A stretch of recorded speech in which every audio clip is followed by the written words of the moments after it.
Hello everyone, RPG Team Kid here, back with another live stream of Final Fantasy 14 Dawn Trial. How y'all doing today? Hope you all having a good week so far. So yeah,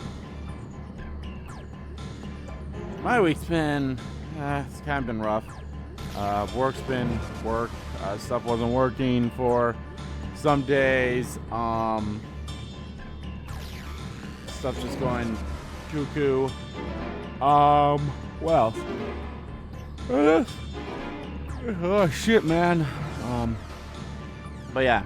And also I started late today, and I apologize for that. I literally slept in, and I apologize for that. But anyway, guys, as you all know, I live stream every Tuesday, Thursday, and Saturday at 10 a.m. Central Standard Time. I go for 3 hours, maybe a little more, maybe a little less. I'll definitely go a little bit longer today to make up for the fact that I started late. Currently, guys, we are live streaming Final Fantasy 14 Dawn Trial. I'm really loving this expansion. It's really fun so far. Having a blast playing it. And of course, guys, we also have Elden Ring coming out in our live streaming as well. Every other day. So it's like, today is Final Fantasy 14. Saturday stream will be Elden Ring. Tuesday will be Final Fantasy 14. Thursdays next week will be Elden Ring. That's how it's gonna go. But yeah, really enjoying this expansion so far. Really enjoying everything, and the DLC for Elden Ring is pretty fun too. What else? And of course, guys, I'm releasing video every single day, as well at 11 a.m. Central Standard Time, or at 8 a.m. if it's the day that I'm streaming. Currently, guys, we have Shin Megami Tensei 5 Vengeance coming out coming out. Fantastic. Enjoying the hell out of that game, because duh. But yeah, I hope you guys are enjoying that as well. We're actually getting very close to the ending, or at least a ending, so we'll see. We'll see. All right, without further ado, let's continue. An echo of madness. If you are ready, there are many injured here who need aid. Should you find anyone passed out from their wounds, I ask that you alert me to them. Otherwise, I shall be tending to whomever requires most urgent healing. We can gather here once we've seen those people's huts, or whatever he said. So yeah, at the end of the last stream,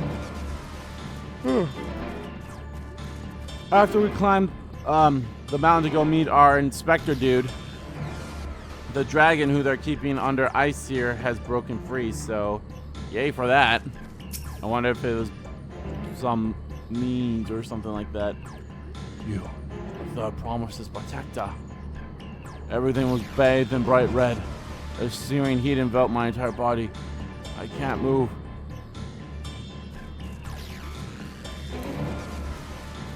Yeah, I'm pretty sure this is leading up to our first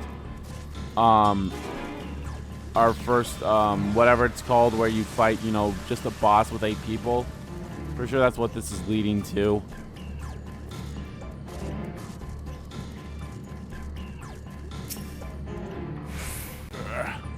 Everything burns. The touch of cloth is agony. Yet I will live. Leave me. There's more time. I need of help.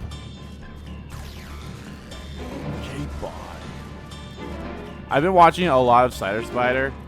Fucking hilarious, by the way. You should definitely watch Cider Spider stuff. They're great. It's great. And they're trying to get every single achievement in this game, and it's a lot, and it's going to take a long ass time to do it. So kudos to them for doing that, and their content's just hilarious. So I recommend go watching them, because they're great.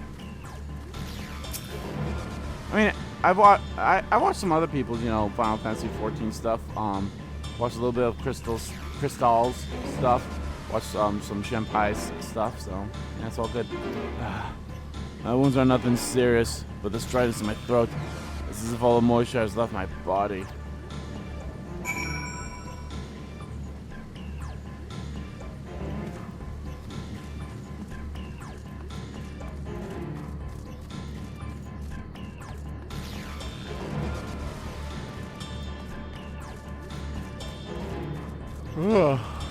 God, I don't know why I'm so tired. Like, I haven't been starting the 10 o'clock We haven't been starting at 10 o'clock on time for the past couple of days because of the RNC going on, which is the Republican National Convention. For you guys who don't know, it's politics. And, you know, they cover that stuff live, and, you know, politicians love to hear themselves talk, so I've done all I can for now. The injured you found were awake and alert then. That as well.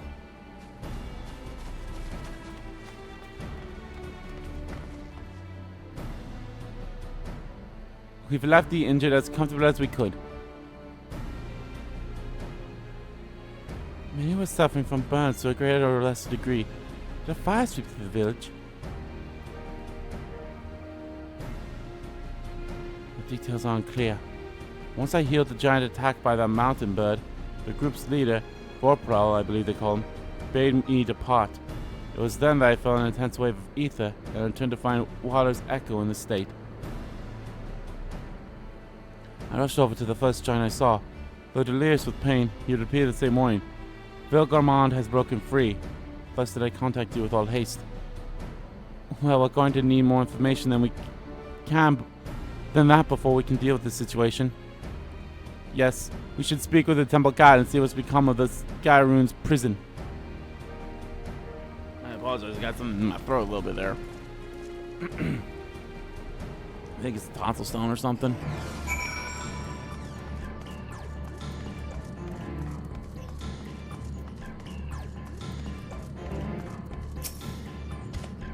The High Luminary grants your entry and awaits you within.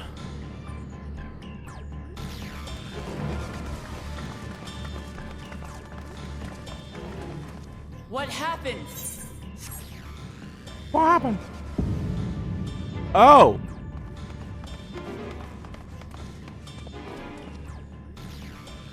So it's true.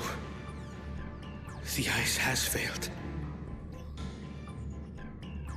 Surmurwar, tell them what you told me.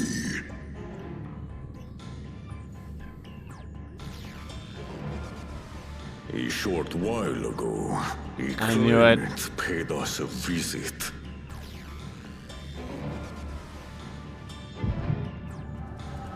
Ah, fuck!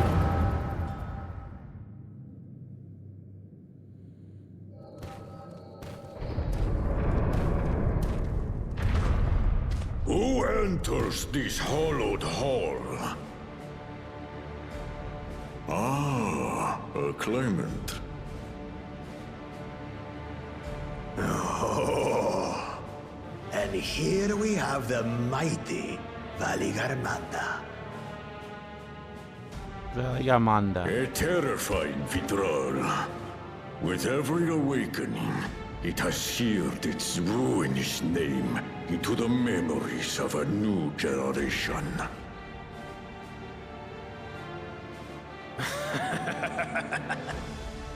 What a good little terror.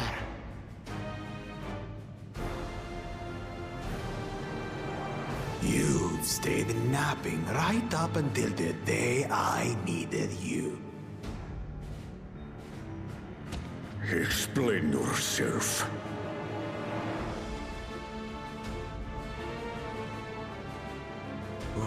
It is as they say. Kulul Jaja caused its magic to run rampant, trapping it in a frozen prison of its own creation. Clever.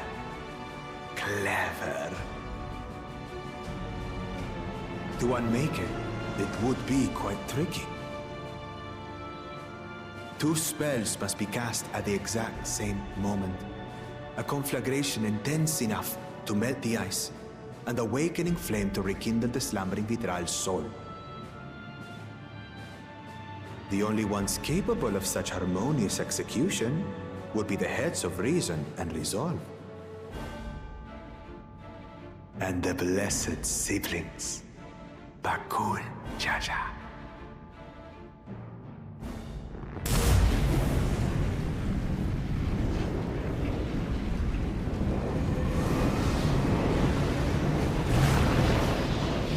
You mustn't!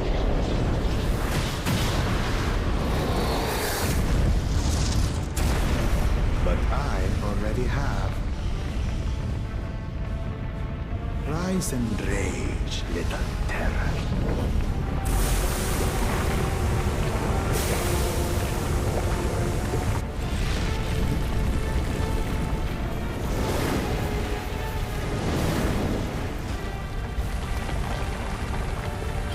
Oh, what a fucking idiot.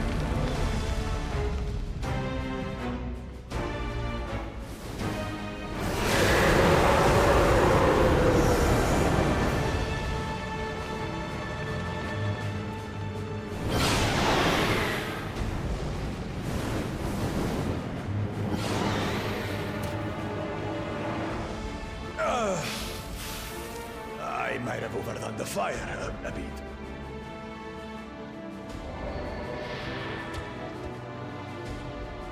Utter madness. Why have you done this? For the throne, of course. You unleash calamity for your own gain? Have you any idea how many may die? Wreak havoc, Valigarmanda. Live up to your legend.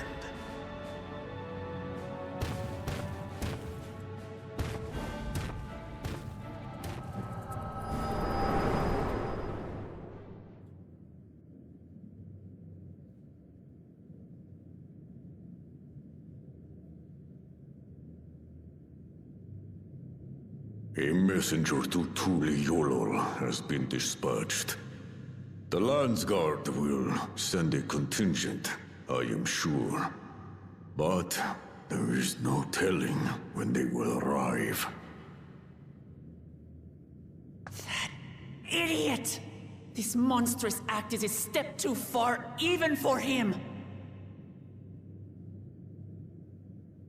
So, what's the plan? If we leave the withdrawal to others, it will be a massacre. Some might call it the wiser choice, if I don't want to fall behind the competition. But I could never live with myself. And my supporters deserve a better ruler. So that's that. I will stay and fight Valigarmanda. This is an enemy so powerful that even my father failed to slay it. Alone, I don't stand a chance. I understand you've no obligation to aid me outside the right of succession. But for the sake of Urkopacha and its people, I beg you, join me in this battle.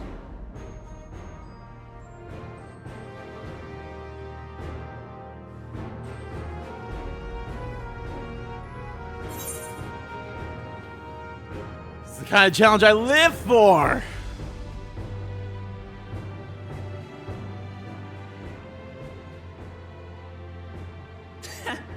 Drawn to the chaos. You're as bad as Papa. Don't worry. The Sky Ruin should prove a big enough challenge for all of us.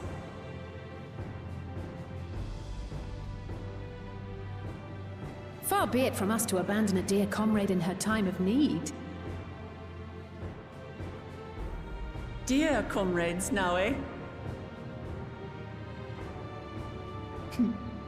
I have to say, it does have a comforting ring to it.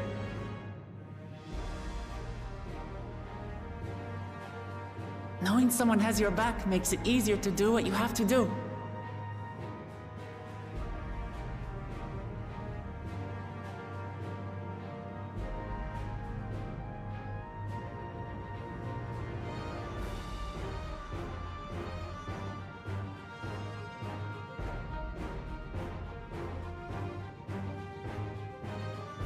And what will we do?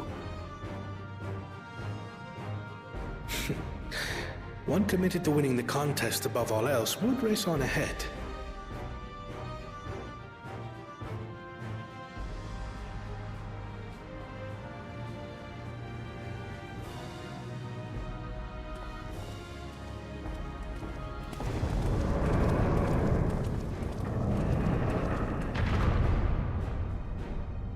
If you resolve to slay Valigarmanda, We'll need to find out where the beast went. That's what we have you for, old friend.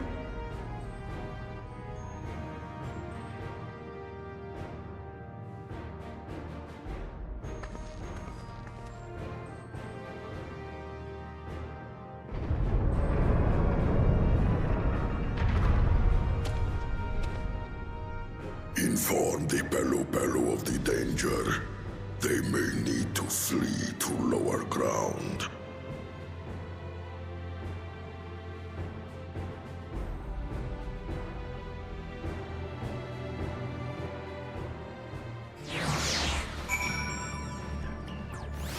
Oh boy. Shit's getting spicy.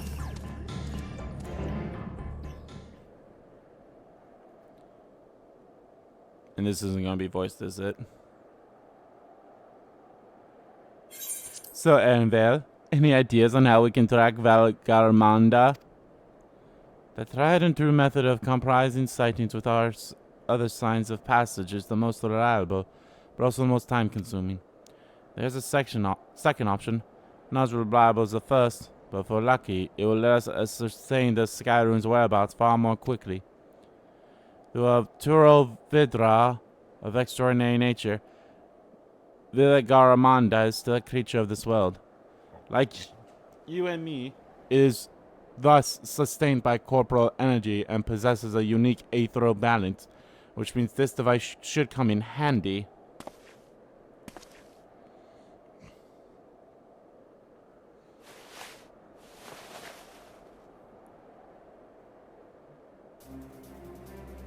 Oh my god. A floating hand? Now's not the time to be playing with toys. This is not a toy.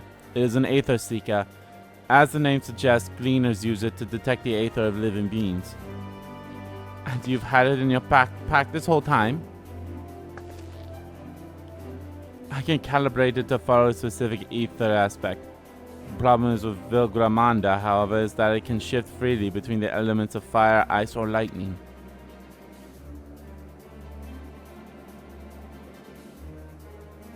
We know that in order to awaken Valgarmanda from its icy imprisonment, Boko Jaja casts spells which quicken its fire aspect aether, and it resides here where uniformly afflicted by burns.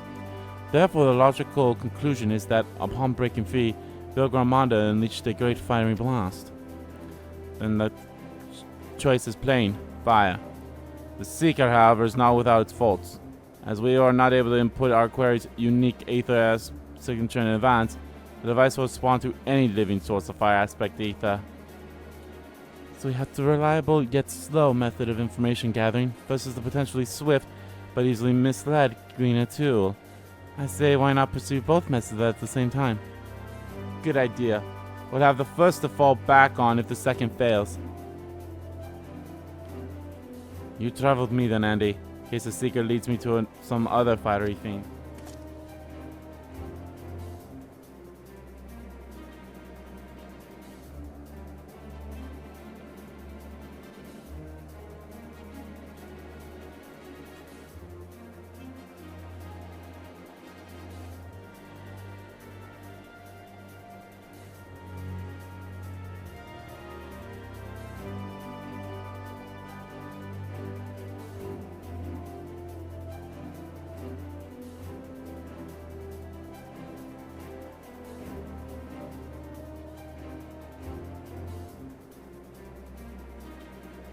The rest of us can stay behind and take archive witnesses.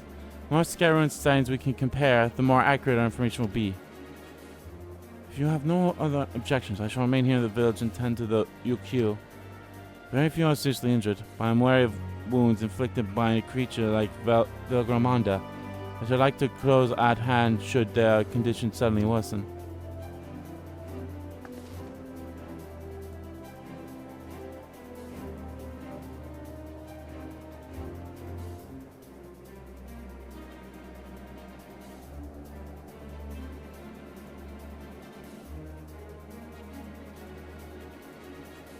Right. Sounds like we all have work to do. And it's stuff like this that, like, you know, with Wuk Lamat wanting to help people out like this, and the other guy who helped out Wuk Lamat in the last stream, it's stuff like these that are going to, like, separate these two more so than the other two, even if they do win the contest first. We should be on our ways as well. I mean, even Buk Jaja, like, no one's expecting him to win. Like, he's probably gonna try to fight the Dawn Servant at first when he's like, yeah, no, no, you're done. Pointing the way. We'll head to the outskirts of the village first, then start the Seeker to detect fire aspect Aether.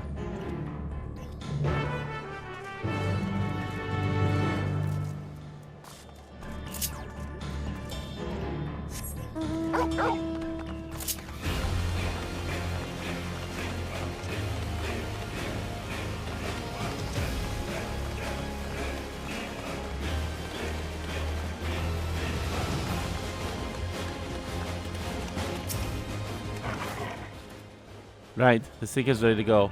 Warrow's echo is still suffused with the Skyrim's residual Aether, so I've excluded it from the search area to prevent it from sweeping the senses. Let's begin tracking, shall we? Once you choose the party, everyone will accompany you. The Aether Seeker will then begin leading you onwards. Follow the Aether Seeker without falling behind. Yeah. Affirmative. Tracking nearest source of fire aspect Aether.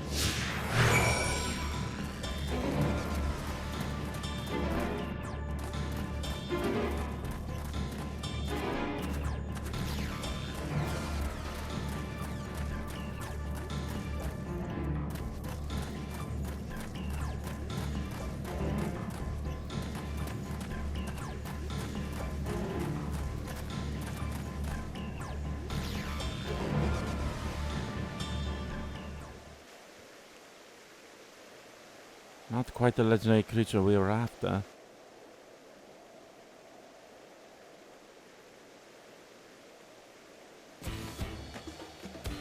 Would you mind dealing with that fire spirit? It'll continue to confuse the Seeker if we leave it be.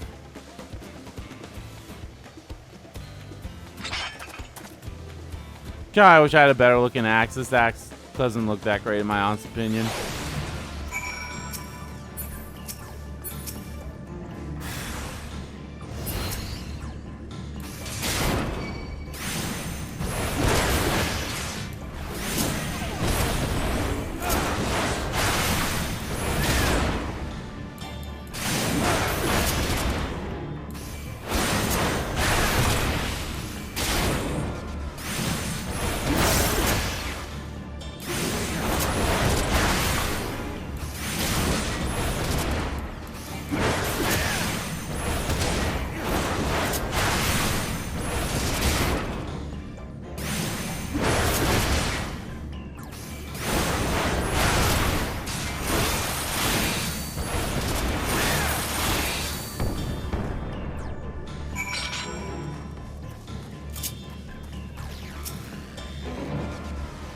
Steady measure, I'm afraid. Let's try this again. Affirmative. Tracking near source of fire aspect Aether.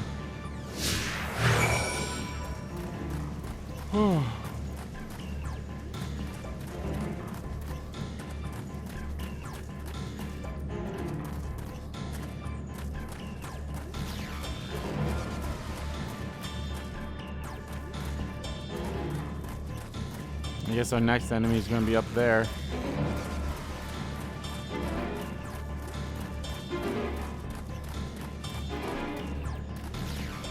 It is that Ifrit.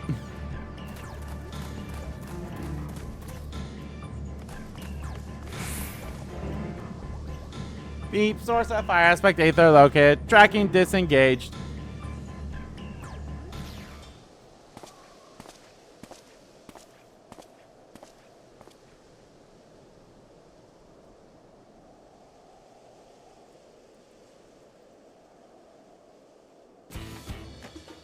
Frightening enough, but again, not what we are looking for.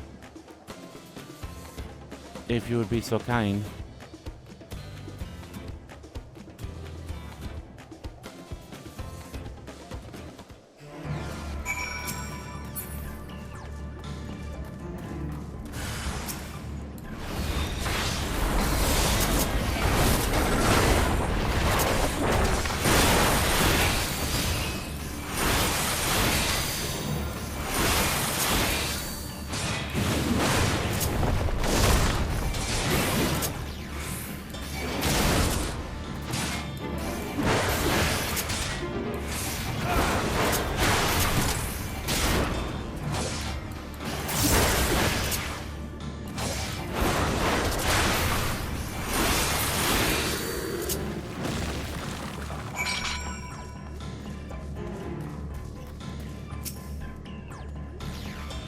thanks. I'd ask if I gave you trouble, but considering who I'm talking to. Seeker, resume tracking. And do try to point out something useful this time. Affirmative, resuming tracking.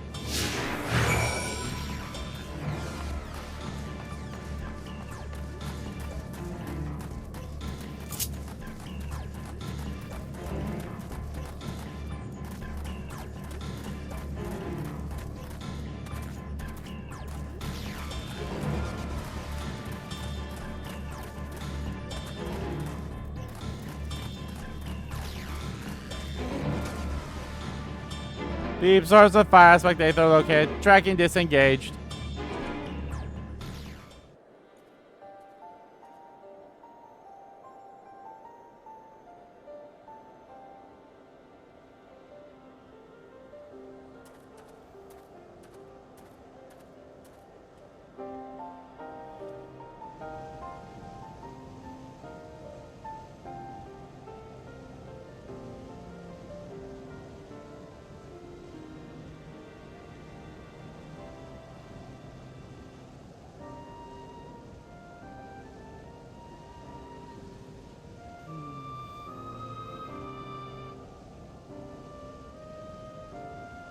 Another remnant of Vilbagard's last rampage. Its flames registered to the Seeker as corporeal ether.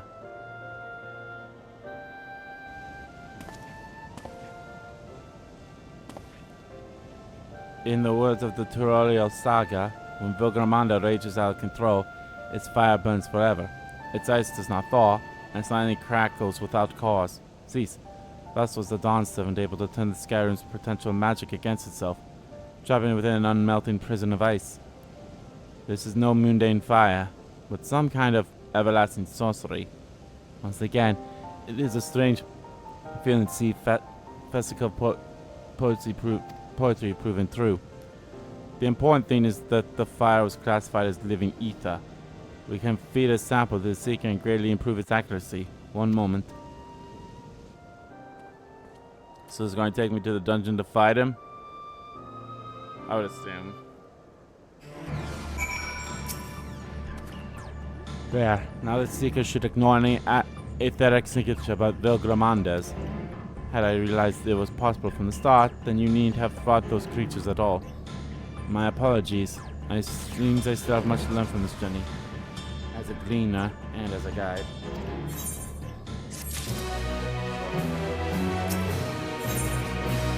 The Sky Ruin. This time, the Seeker should be attracted solely to Vilgramanda's ether. Resume tracking based on this latest sample. Affirmative, resuming tracking. Sample ether signature detected. Engaging accelerated pursuit mode.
Good. The Seeker was thrown directly to the Skyruin's fire. Now we know we've set the correct parameters as aether extraction. I'll try increasing the threshold of etheric concentration. That should direct us to the Turo Bidra itself. Recalibrating sensors, resuming tracking.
We've noticed if Wuk Lamat is inside this passage. Let's head through the other side.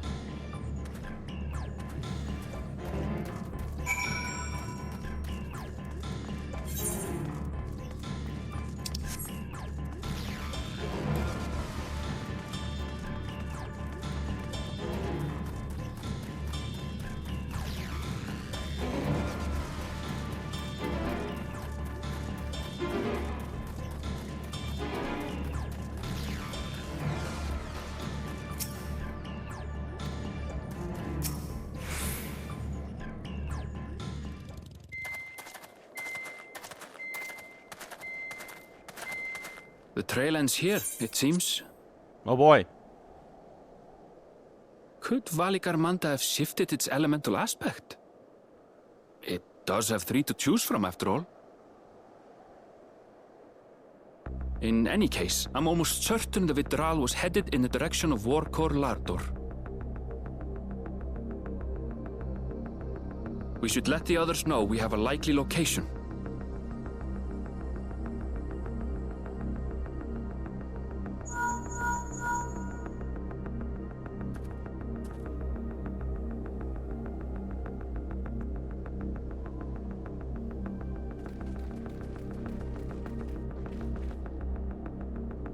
Alphino is assisting the Yokhoi with their evacuation. He thought they could use a healing hand with the injured.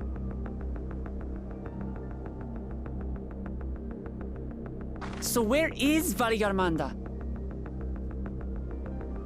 Warkor Lardor. Its stratified layers contain a wealth of crystals, said to be the source of its many-colored glow. After 80 years of imprisonment, the Vidral will be in dire need of sustenance. It would have been drawn to the mountain's energies. So Valigarmanda seeks to replenish its ether. Then we'd better not give it the chance. Stop!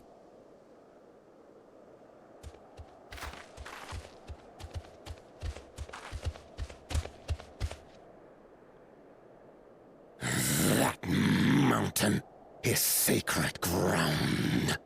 I forbid you to set foot on it. Sorry, It is not our intention to trespass. But you must understand, that's where Valigarmanda has gone. If we don't slay it now, it will slaughter countless innocents. Just like in the old days, I beg you, permit us to enter. Out of the question. Your band is incapable of defeating Valigarmanda. Either you seek to defile Warkor Lardor, or you are fools. If you doubt their chances, how would you feel were we to join them?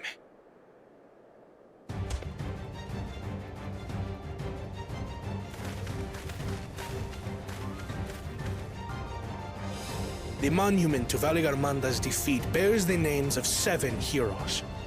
With our forces combined, we also number 7.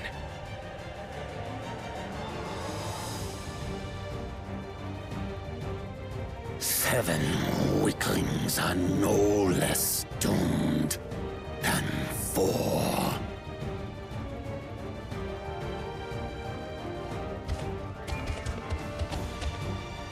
Oh, hey. Zoralcha, you've come to help as well.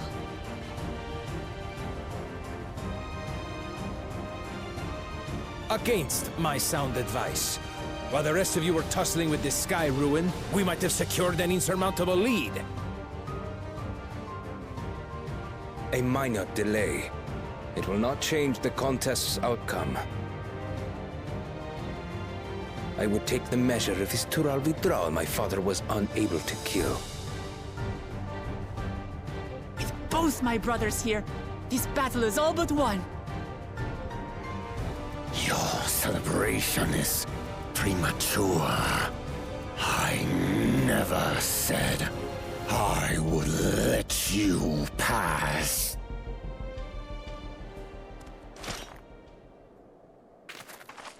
Brother, no! We do not bear arms against our own people!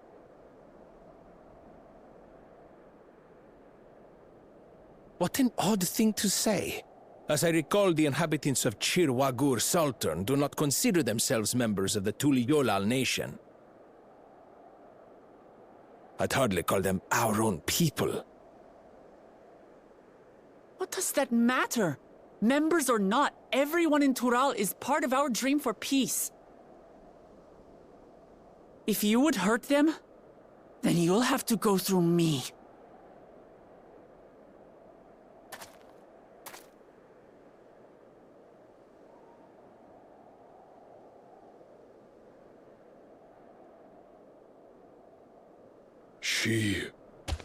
She saved me from the mountain bird. Now, then, the same eyes. Eyes of stone. Words of stone.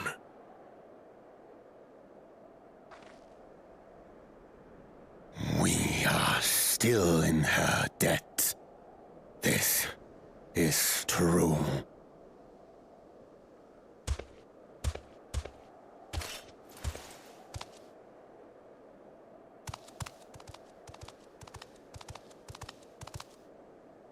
Consider the debt repaid.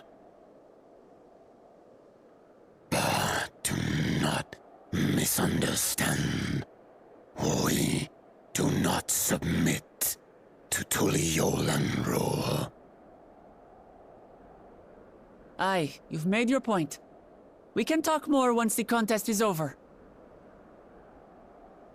I ask your name.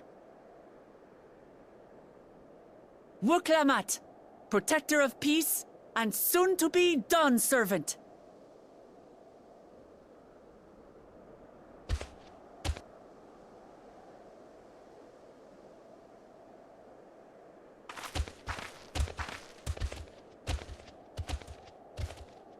Even people with wildly different ideals can find understanding through earnest discussion.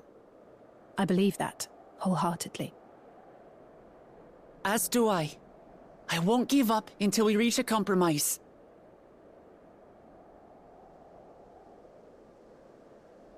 Assuming you survive, my old bones and I will be waiting here for the true heir's return.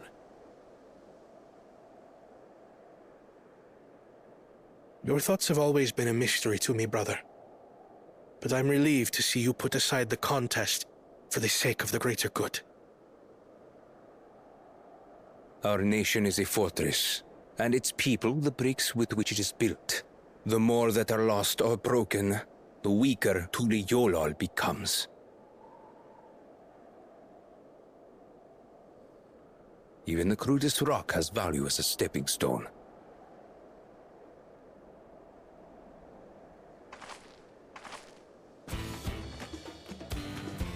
Come on, you two. Forget about the right of succession for now, and help me fight this overgrown snake bird.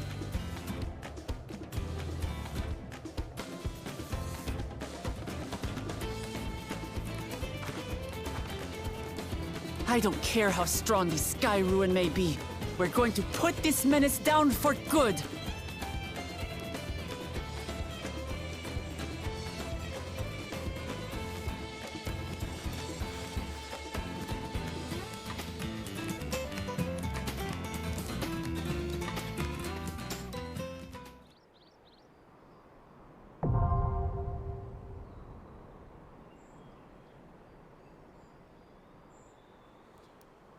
During this quest, and when using the support system, you have the opportunity to undertake this trial with a party of NPC companions. Some of these ally roles will differ from those who are normally able to select. Oh!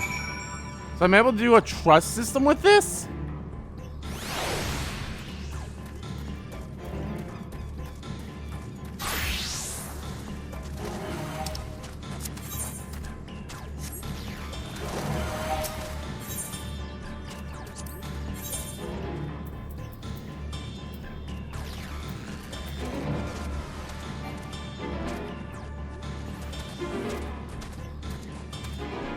Ah, that's very interesting.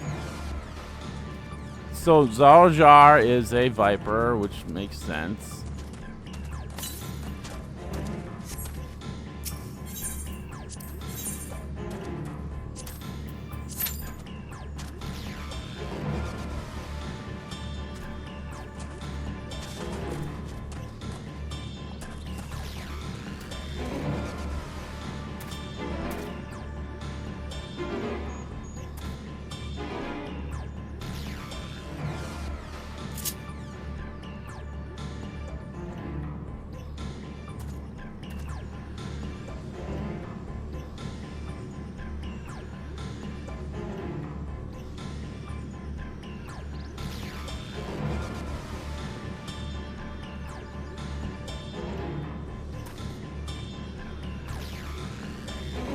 Oh, hey, there's an Aether Current there. Might as well go pick that up while I'm here.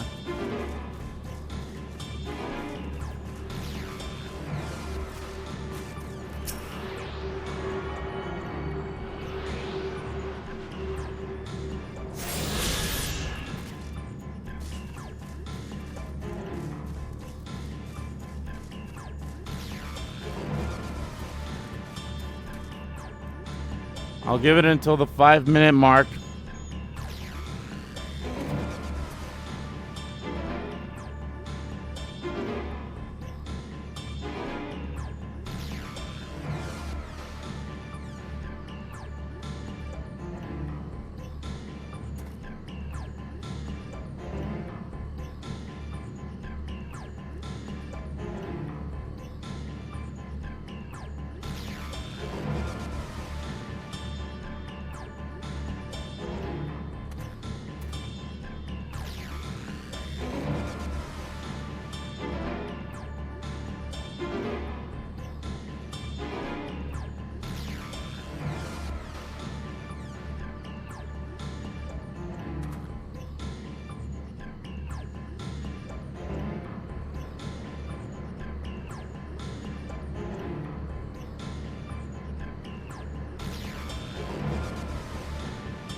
Alright, no one else wants to do this. Let's do this with a trust then.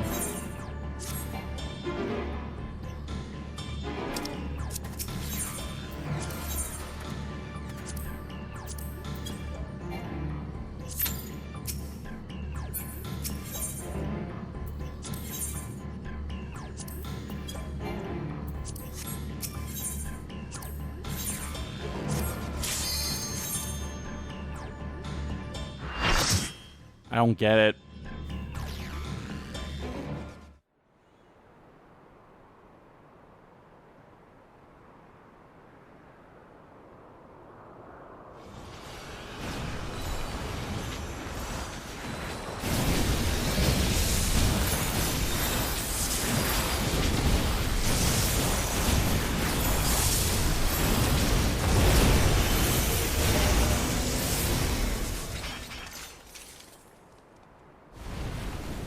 But you know what? I'm glad they actually let you. Maybe that's why it's so less, or that's why like not a lot of people are doing it with.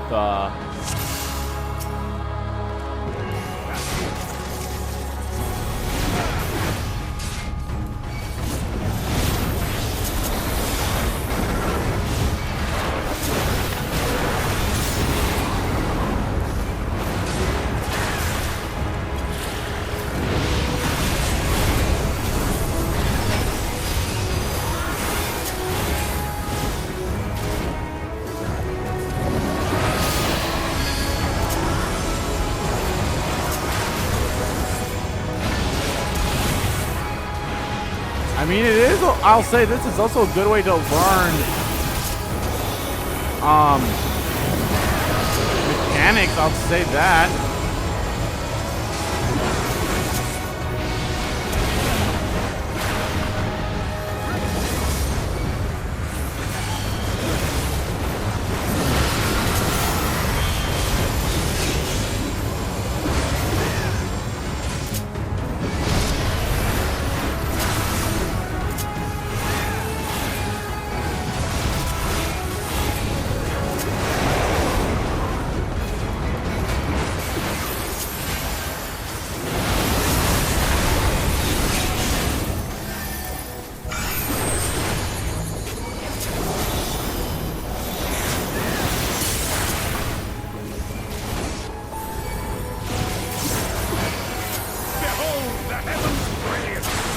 God, this music's so good too. What the fuck?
Gotcha.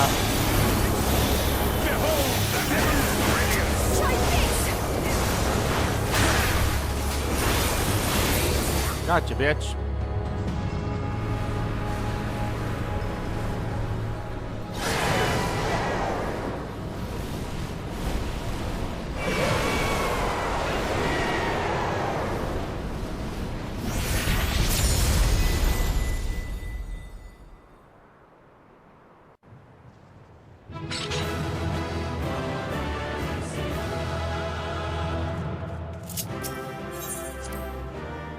There we go.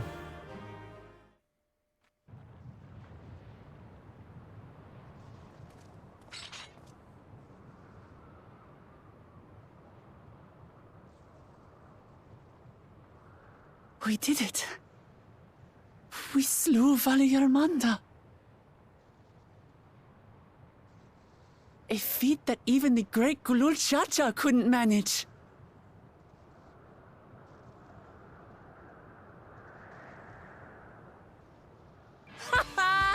For you, Papa!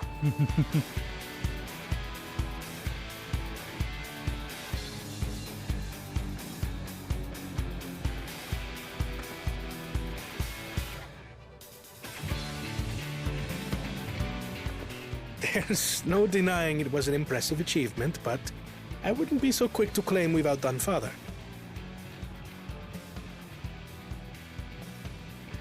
The Federal was weakened by decades of imprisonment. Had we faced it in its prime, we wouldn't have fared a fraction as well. How can you say that? 80 years couldn't have made that much of a difference. I mean... Could it?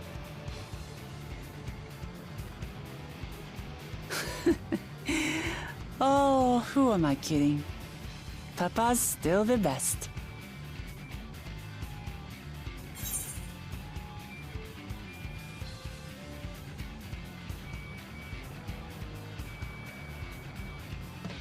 You fought well.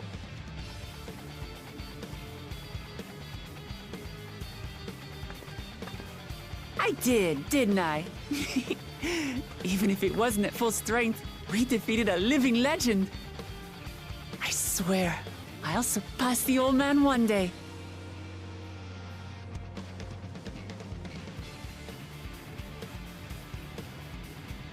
The Sky Ruin lies dead, and still, I've yet to prove myself the miracle.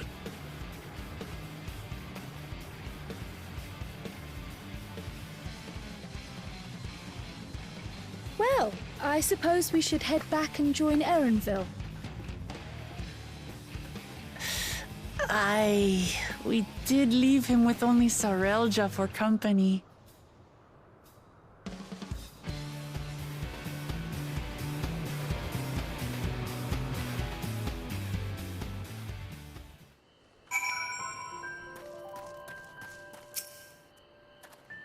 Your proud expression bespeaks a successful hunt.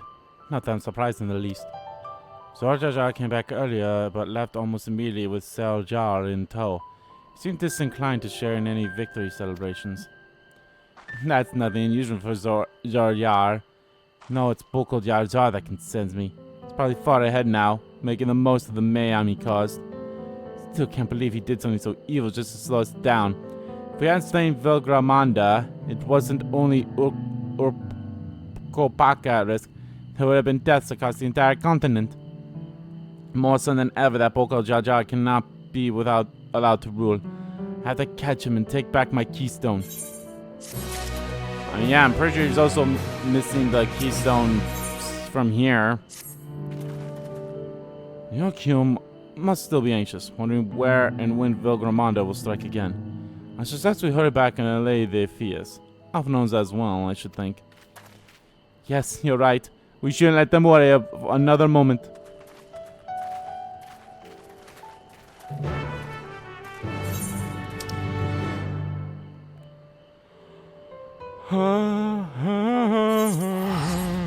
Time.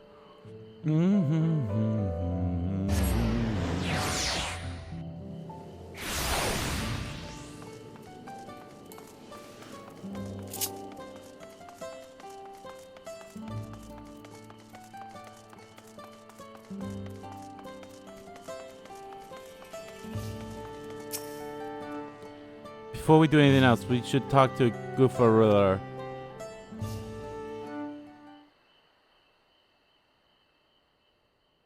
To the temple, then.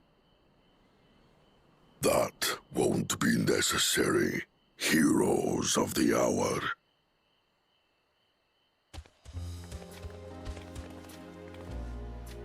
Valigarmanda is no more. Yours is a victory worthy of song. We had plans for a second feat to be conducted here in town. But the recklessness of your fellow claimant has rendered them pointless. A second feat? The feat of ice. You are to fortify Valigarmanda's prison. How shall we proceed, High Luminary? What more would we test, Zulmurwar? They have defeated the Sky Ruin and saved the gods know how many lives. If they are not worthy heirs to Gulul Jalja, then no one is.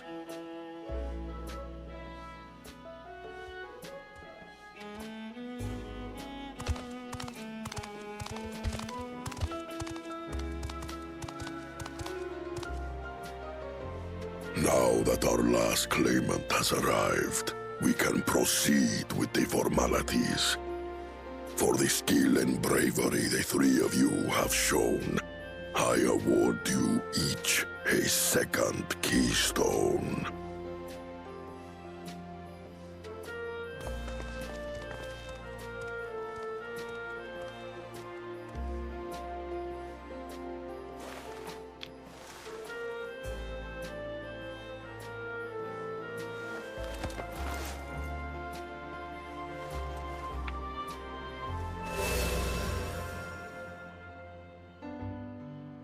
That makes 5. Only 2 left to collect.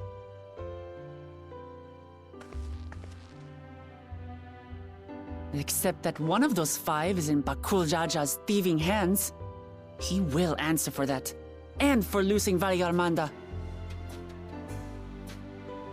You have brought lasting tranquility to our home and earned the gratitude of every Yokwi. May glory and prosperity continue to bless Tuliolol as we enter this new age.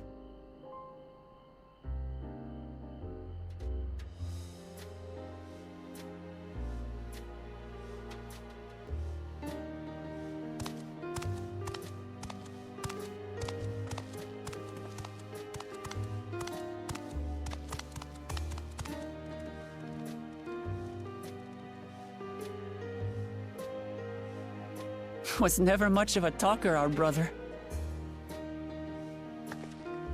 If you're up for it, you should visit the capital. I'd like everyone to get to know you and your people better. Ha! I'll consider it. If it's one of you two who claims the throne. Then you need only await a missive from Sunperch. I'll be sending out invitations.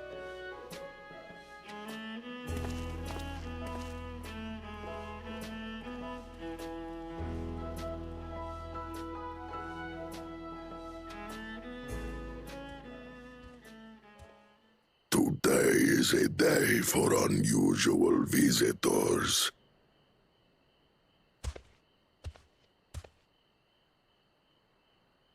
You, Wuk Lamat, was it not? I doubted you could slay Valigarmanda, but the quiet skies proclaim your triumph. Had the Vidral been suffered to roam free, it would have terrorized us all. Once again, we find a yourselves in your debt. You owe us nothing. We fought because we wanted to. Yet a debt has been incurred. All the same, it will haunt me if I do not repay it. I wouldn't even know what to ask for. Perhaps he can tell us about the dreams of the Golden City. Oh, good idea! That was on my list of questions I wanted to ask. The Golden Dreams. Yes, we have records of our forebears and their visions from the time before the Shaktural expedition. What did your forebears see? A heavenly land, suffused with a golden glow. Its people lived as gods, never aging, never dying, free from hardship and conflict. Every building was a palace, and in their midst reigned a silent goddess, a statue so tall even my kin would need lift their gaze to behold its visage. A statue of a goddess. That's new. Aye, and compared to the abstract imagery we'd previously heard, this was a detailed description. You're back.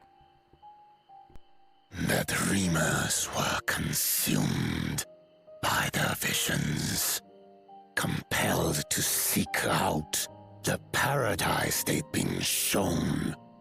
They journeyed to Shaktural, where they died in droves. Those who go in search of the Golden City do not return. The tales Wuk Evu shared may have been rooted in historical fact. Perhaps. Who can know the truth of it? Once our ancestors left the forest, there were no more dreams, no dreamers. The forest? What do you mean? From the very first, the visions were said to visit only those who worked the quarries in Yaktel. But after they were ravaged by disease and saw fewer newborns, they were forced to abandon that territory. Once our people's withdrawal to Urkopacha was complete, we never again dreamed of the Golden City. So only Yokhui in that one specific area experienced the visions. Fascinating. Well, we're headed to Yaktel next. Maybe we'll find out more when we get there.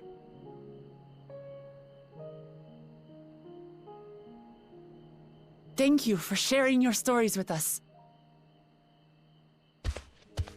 I do not require gratitude. I merely repaid a debt. Good thing this is a long cutscene. Farewell, Wuk Lamat. I do not think our paths will cross again.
don't think for Paul and his brethren will have a sudden change of heart about Tulliola. That doesn't mean they'll never change at all. Today is proof of that.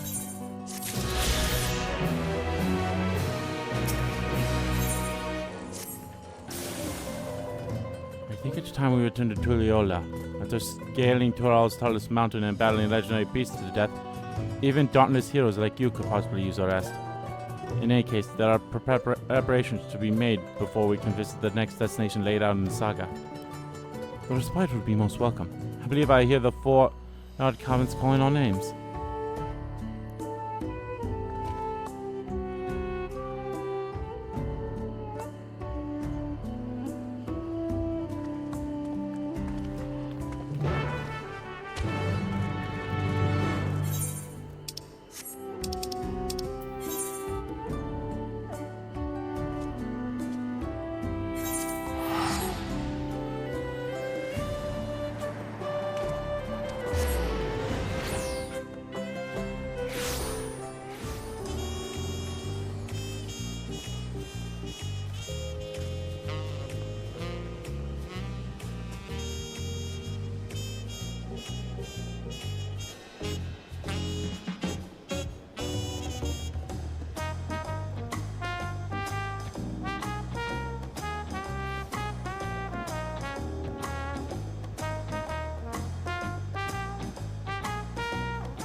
That's all, everyone.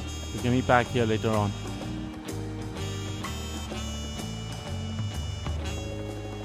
I have a small errand to run in the city, so I'll leave you to recover. Will you be heading to the palace, Wuk Lamat? Wuk Lamat, did you hear me? Lost in our own little world, it seems. Well, no matter. I'll be back soon enough.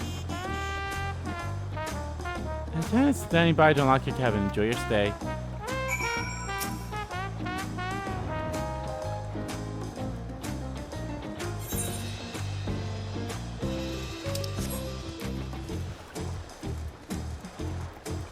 It's weird that they're actually letting me walk to the cabins here instead of just teleporting to one.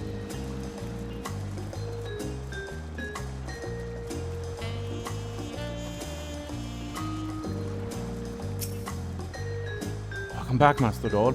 Your cabin is just as you left it, minus a light layer of dust.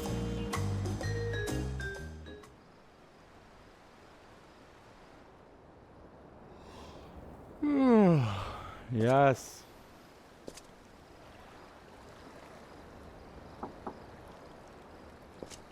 Is that you, Wuk?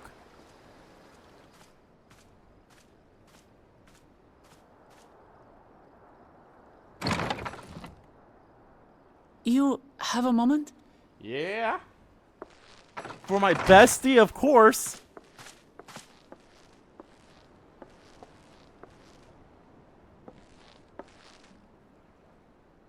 There's something I wanted to talk to you about.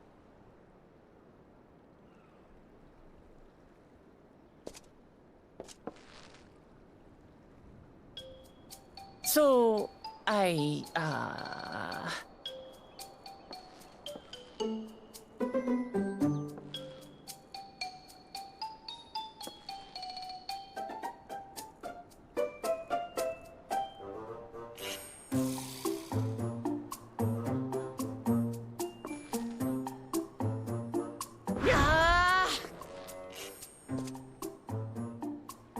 it's just too stuffy in here, that's what.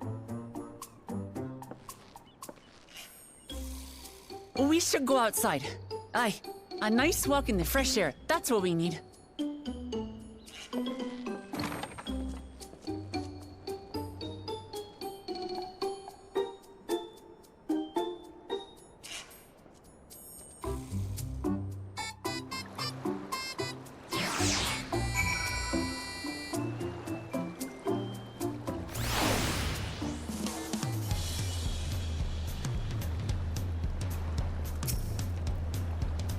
Sorry to drag you away from your nice comfortable cabin, but I could feel the walls closing in. Oh, I know. I'll take you to one of my favorite places in Tuliol. That should help me get my thoughts in order. We'll go to the splendid quarter and make our way up from there.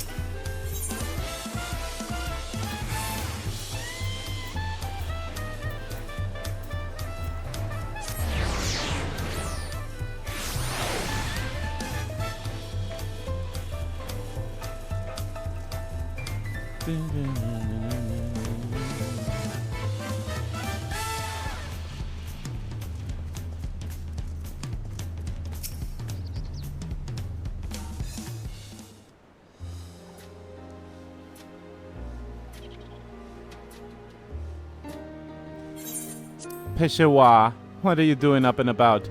Is your back feeling better? It's much healed now, so don't make a fuss. Besides, I can't be lounging in bed all day when you're out there fighting your hardest to win the throne. You're just claiming with the greatest love for peace. I love this nation of ours. And needing you my support is the least I can do. When I see you smile like that, how can I not be encouraged? There's plenty more who believe in your cause. I can recite a whole battalion of smiley faces if you think it'll help. Yours alone is more than enough. Thank you, Peshawar. And thank you, Third Promise. I shall pray for your success in the contest.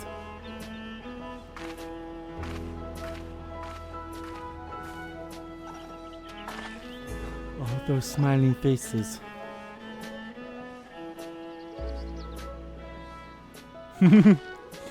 Sup? Sorry, Andy. I'm getting distracted. It's just that with the progress we made in the contest, even these everyday encounters feel like that much more special. Do you think we can take our time and maybe wander around a little first? Then we can head to the spot I was thinking of.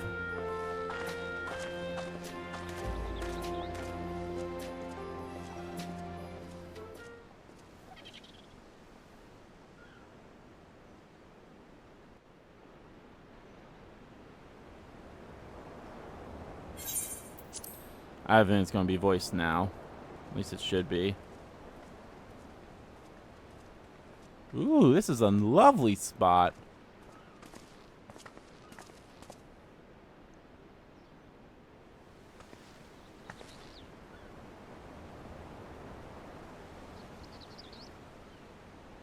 This is much better. I used to come here all the time when I was little. Would look out over the whole city, and whatever worries I had would seem so small.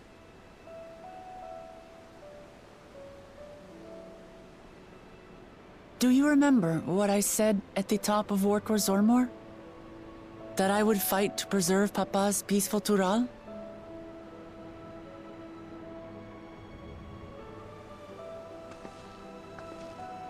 Well, I've been thinking a lot since then.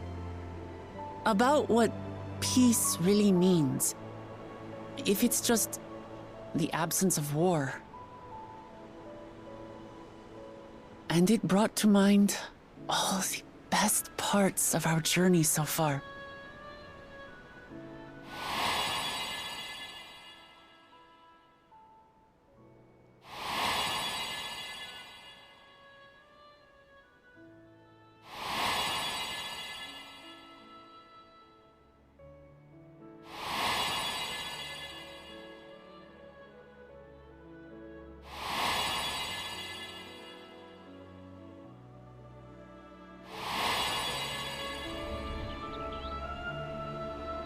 I realize nothing gives me greater joy than the happiness of others.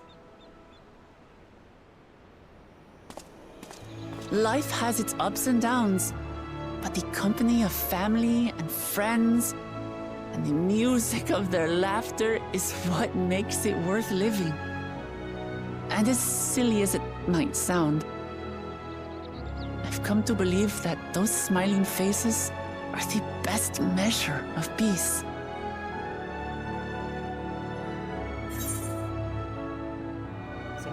Expect from you, which were world like in the hero's dream? That's the sort of thing I expect you to say.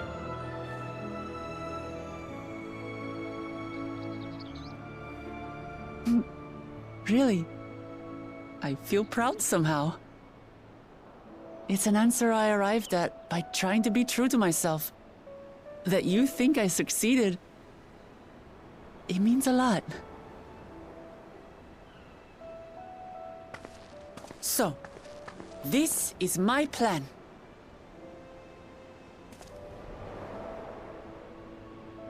When I become Dawn Servant, I'll build on Papa's peace.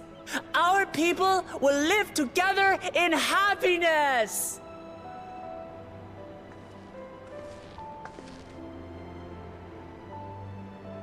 It's just like Kryl said. By taking the time to hear their concerns, understand their feelings, and consider how best to serve, with each passing day, I'll be that much closer to becoming the leader I want to be. It's hard for me to say how much I've changed since the contest began. But there's one thing I can say with confidence. I wouldn't have come this far without you as allies.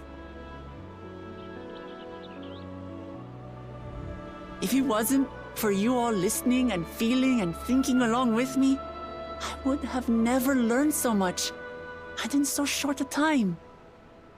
There are 2 keystones left. After everything that's happened, and imagining what could happen, are you still willing to walk this path with me?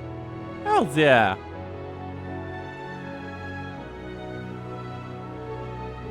Aww.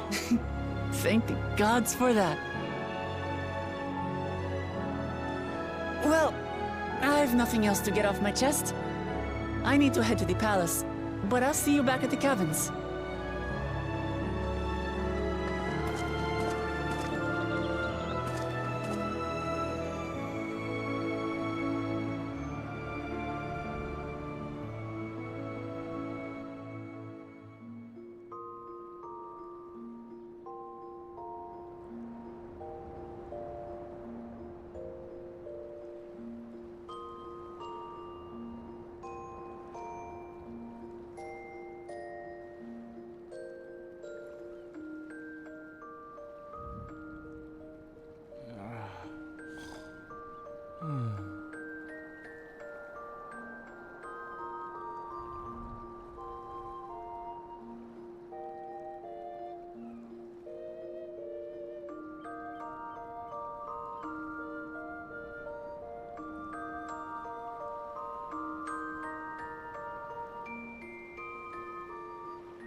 That was nice. I love that.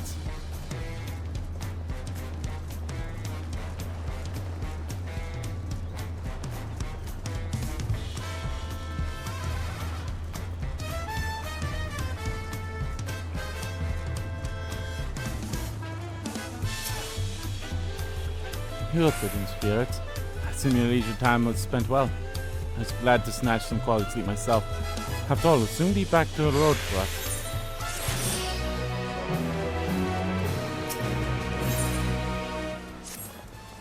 I'm sure the others will be along shortly. Do hope everyone has rested well.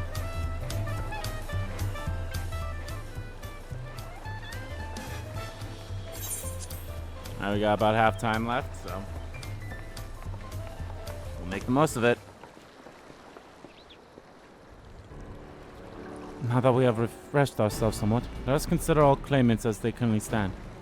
Zorjar and Conan have completed every feat thus far and hold 5 keystones apiece. Wuk Lamat be equal with that, but for Book Janjar's thievery, which has left us one short. That conniving baggart didn't so much lift a finger for the feat of proof and wreaked havoc for the feat of ice. Can't have more than 3 keystones at most. He may think he can simply steal what he needs to win, but he's surely mistaken. I will be taking back what is mine. This I swear. I fear that reclaiming your keystone may not be enough. That is if Bokol Jar's unleashing of Vilgramanda is an indication. Using his lead, I anticipate that he will move to attain the remaining keystones before disrupting his rival's attempts. We may all find ourselves being forced to take from one another. I can't say I'd be comfortable with that. But neither would I surrender my claim to the throne so easily. If it's for the sake of preserving the happiness of my people, I'll do what I must.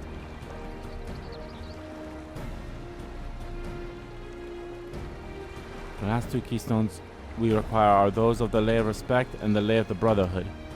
The former depicts the cessation of hostilities between the Morjar and Zaral in the forest of Yaktel, specifically near the village called Ikbrax. That's where I was born, if you recall. I haven't been back there since Papa took me when I was a baby. Where the Lay of the Brotherhood takes place, however, is unclear. In the saga, it is said that a foreign explorer came seeking an audience with the Dawn Servant, but little more than that. Erosia has a similar tale. The explorer Kentenram befriended a 2-headed king known as the Arctrek before commencing his travels across Toral. He journeyed here several times afterwards, but was ultimately lost at sea, at least as a commonly held belief. Your 2-headed king certainly sounds like Papa. So his Kentenrama fellow must have come to Toliol.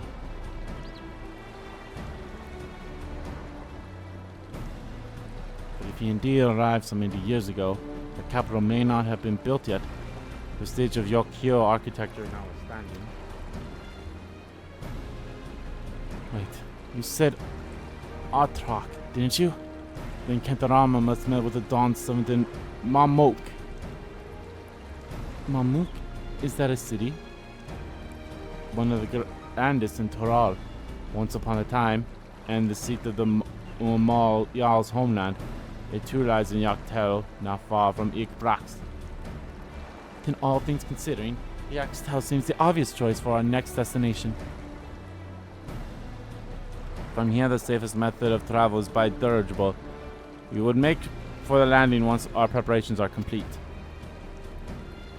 We're riding in one of Khan's balloons. They can't be any worse than ships, can they? But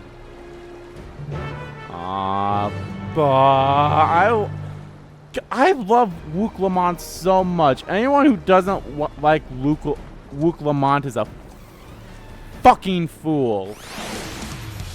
'Cause how dare you?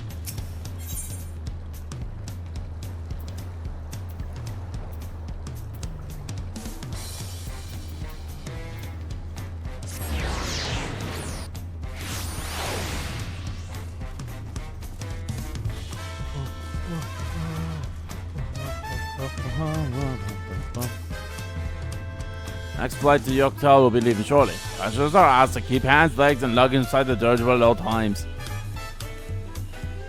We'll leave to Yoktel. Oh, look how adorable she is! Are we sure that thing will stay in the air? All the way to Yoktel?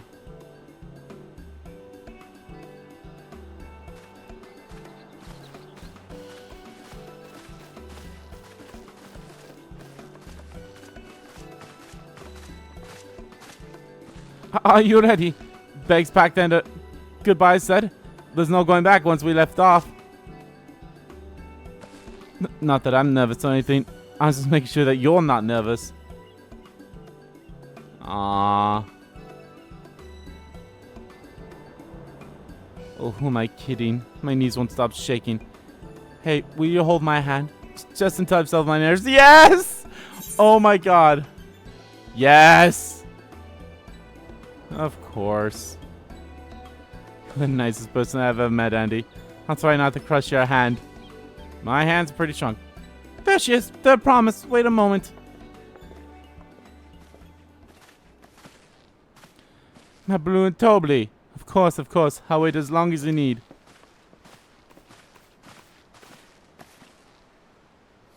Sorry to delay you. We were able to discover the origin of Krau's earring. Is that so? You said before that it gained popularity in Yuktal as a protective wall for travelers, correct? That's right. We tracked down the elderly merchant to whom first sales are attributed. According to him, the design imitates an accessory worn by a foreign mage he met at market some 20 years ago. Little did he know that charming taste of salt would prove to be a commercial turn-up. A foreign mage wearing this earring could only be grandfather. The merchant happened to mention which market. One in Yaktal, to where it seems you are already bound. What luck! I shall seek my next clue once we arrive. If it is mere coincidence that brought my grandfather there, or yet another discovery to look forward to.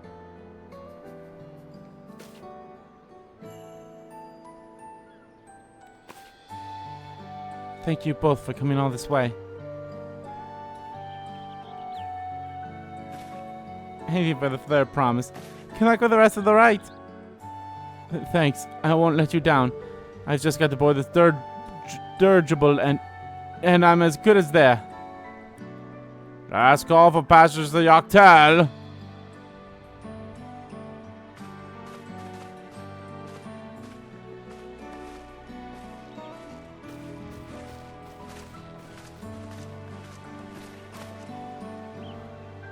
I really hope she wins. Yaktal will test her mentor without a doubt. The next dance of him must be willing to bear the full weight of this nation's history, no matter how heavy it may be.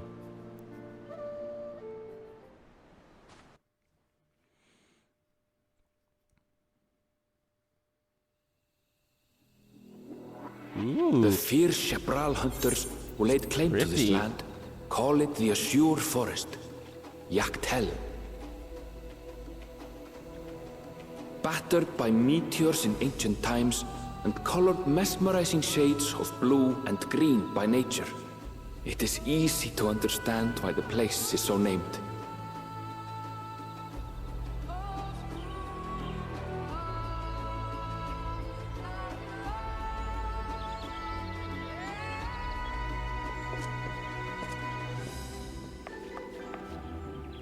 It is here, where the Shepral and Mamulja once battled for dominance, that the right of succession would reach its climax.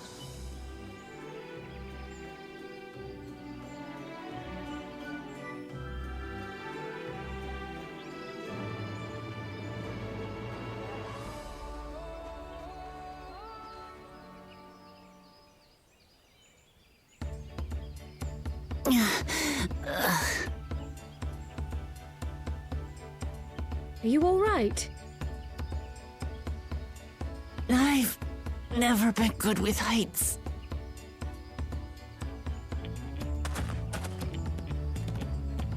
The vegetation is far denser than in Kozamautka. I suggest you pay more attention to the ground, unless you want to walk straight into a cenote. A cenote? Sinkholes filled with rain and groundwater. Many meteors fell here long ago, it is said, and after they struck the Earth, it became susceptible to erosion. Deep as some of the pits are, you'll not climb out in a hurry should you take a tumble. So, don't take a tumble.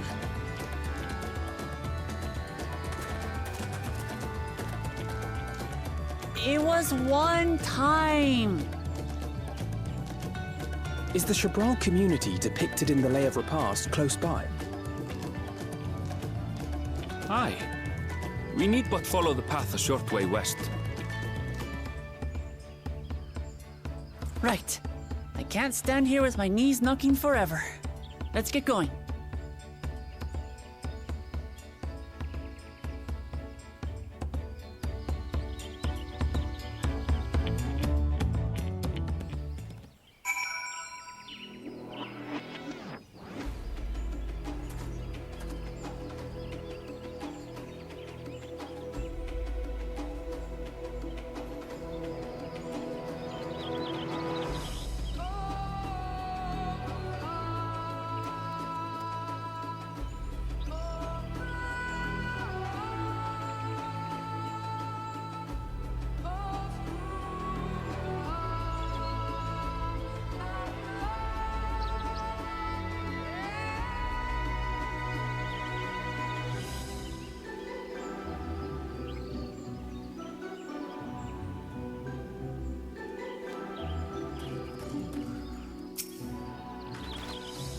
With thicker vegetation comes reduced visibility. I advise you to keep someone in sight at all times.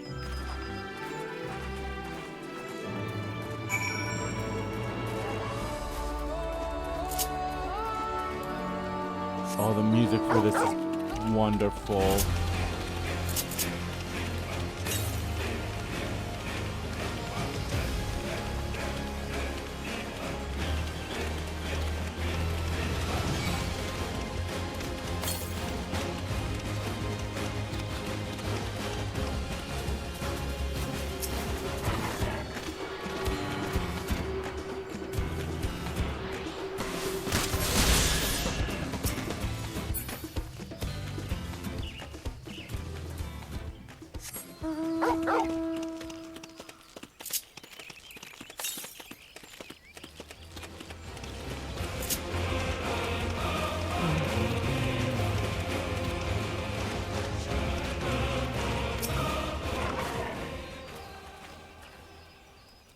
Good, everyone's accounted for. Big Barrage is up ahead. Let's be on our way.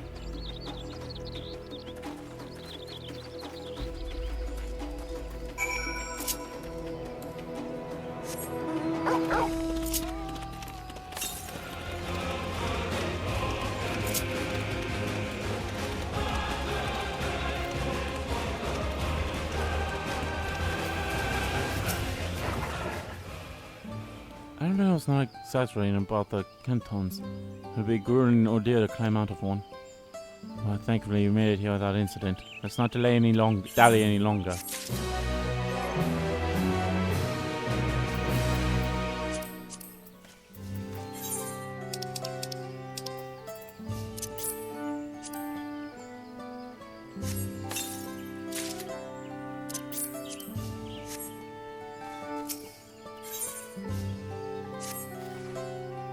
Ready to head on in?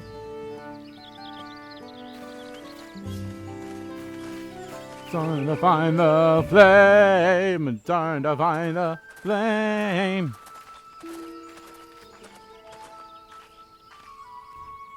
Our first task should be find the Elector. Hopefully our relative tardiness will not reflect poorly upon us.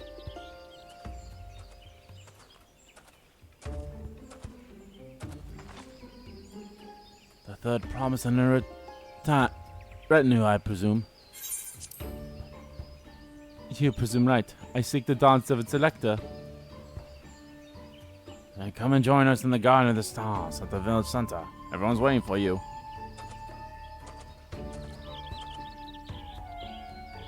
Everyone? And who might that be? There's but one way to find out. Come, let us follow him.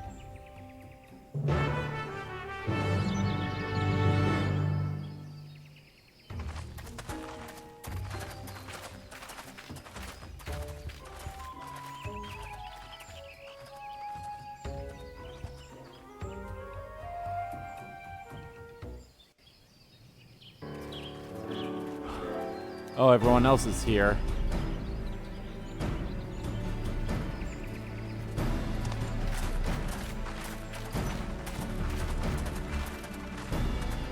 At last, we are graced by the presence of the third promise.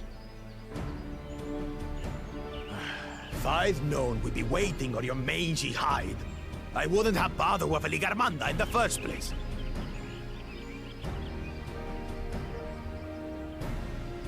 You self-serving piece of weaver dung! Do you have any idea how many could have been hurt? Now that we are assembled, let us begin. My name is Hunmuruk. As a Brash Rash, I have the honor of serving as a lector on behalf of my people.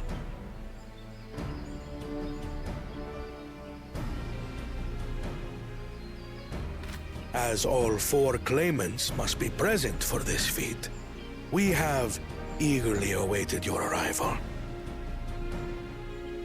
Third promise. If you would please join us.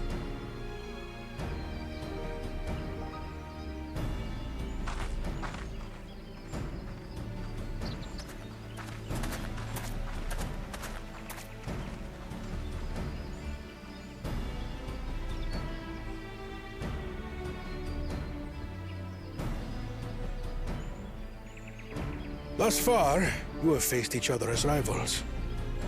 The feat of repast, however, will test your cooperation. You must complete this challenge in teams of 2. What? You expect us to work with one of these weaklings? Be warned. Only the triumphant team will receive keystones. I advise you to cooperate with your partner. Interesting. Teams will be decided by lots. Those who draw the same color will be paired accordingly.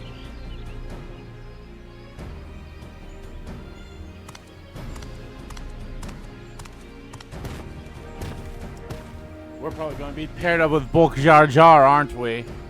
12 forbid Wuk Lamat is paired with Bakul Jar Jar. After all he's put her through, I wouldn't blame her if she did something rash. I might even help.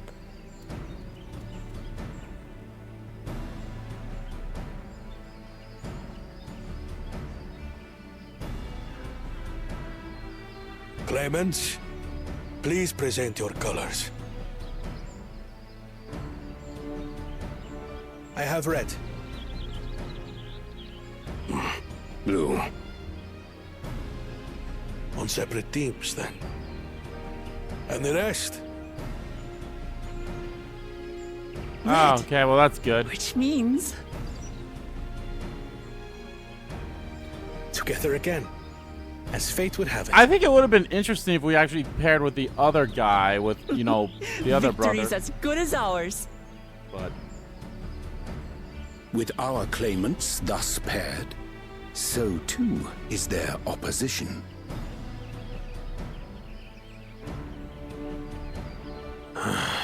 Not the one-head. I mean, it's been very interesting no matter what the Listen matchups well, are going to be. For the trial that awaits you is as follows. Each team is to prepare a sample of traditional Shebrol cuisine. Shibruk Bibil. Shibruk Bibil.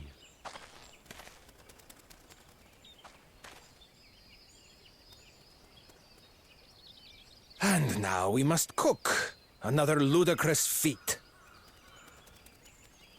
So it might seem, but there's bound to be deeper meaning to it. Agreed. Given that the very future of our nation is at stake, all parts of this rite must have significance.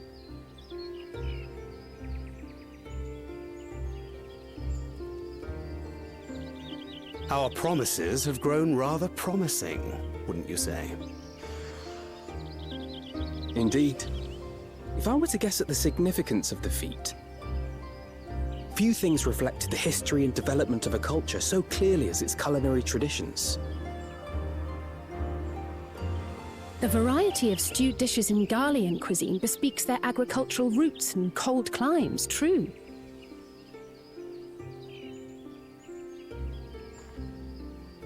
The peoples we've met on our journey, they've all had different practices involving food and drink.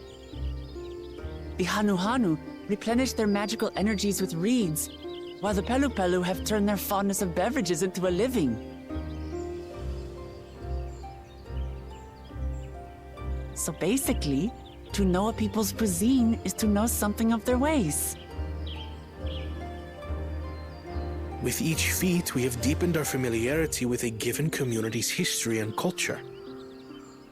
Is this what Father intended for us all along?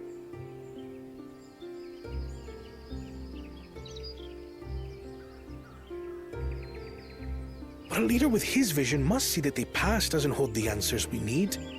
It is through embracing innovation, not adhering to tradition, that we will usher Tuli Yolal onto a more prosperous future. You gotta learn from your past, otherwise you're doomed to repeat them.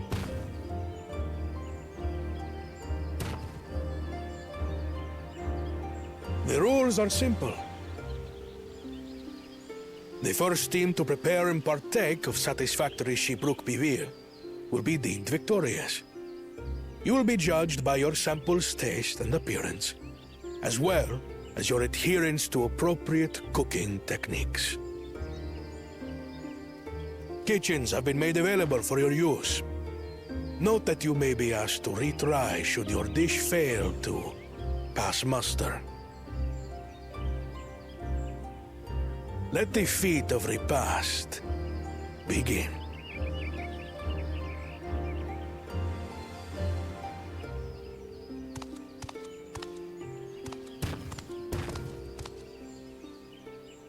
I've never actually heard of Shibruk Bibil before. What's it like, I wonder?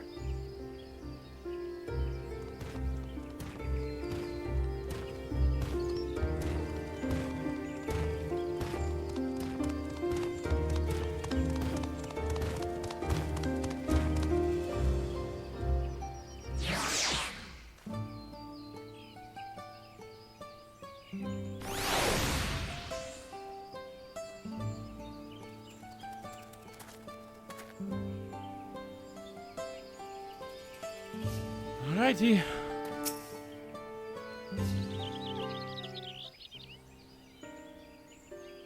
Unfortunate that the feat's unique stipulations have frustrated Wuk Lamat's attempts to delay us. Serves him right. That's what he gets for endangering my people with his schemes. Why doesn't he just compete fairly? He's plenty strong, and obviously has a mind for strategy. Twisted though it may be, I'll never understand him.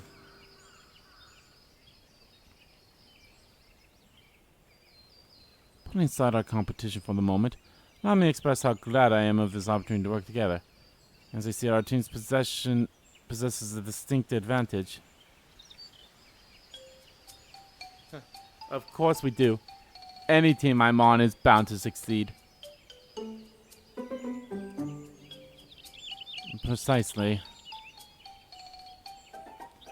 You mean we have an advantage in numbers, yes?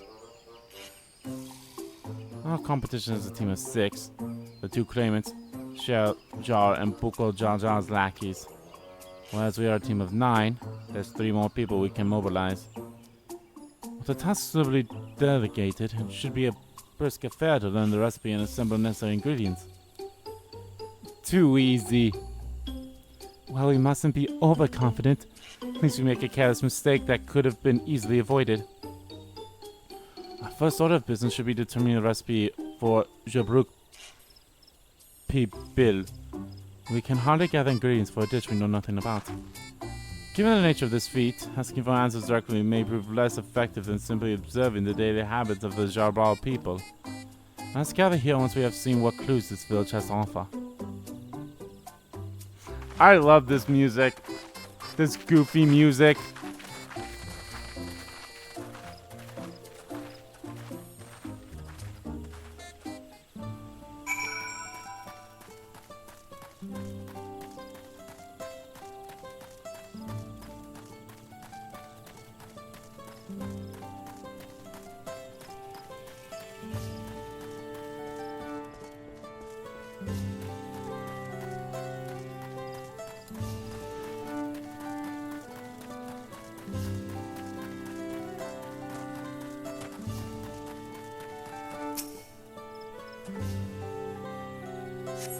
Another spices, some entirely unfamiliar to you, are nestled in a basket. That one's called Akiot. We mostly use it to add a bit of color to our most popular cuisine.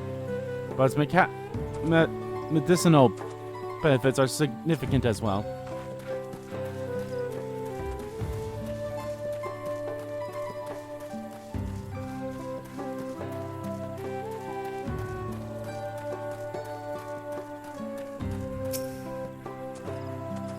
Let's wait for Zerk Belpe. Just can tell you, friend, dish so delicious is meant to be shared. Last we have forbidden from Dulu to feed anything, or from Human Rook himself. But your mentioning it has given me a fierce craving. I only hope there's still a brook to be had at market. Wink, wink, nudge, nudge.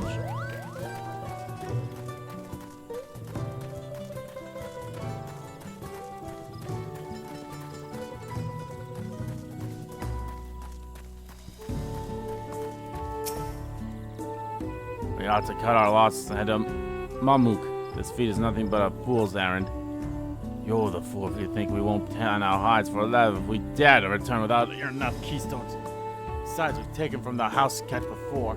How difficult could it be a second time be? Well, what are you looking at, salt liquor? Mind your own business.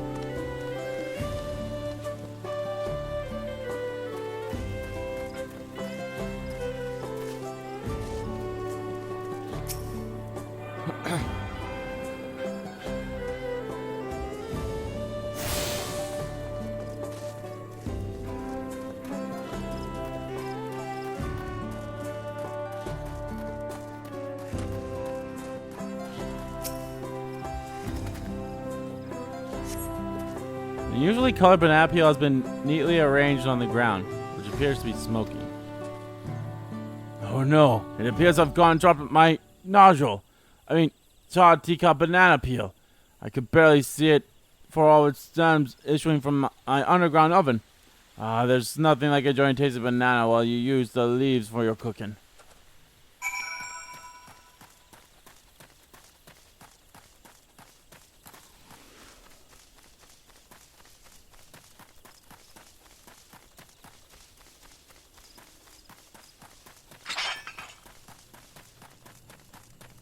Should branch my weapon of those two bastards.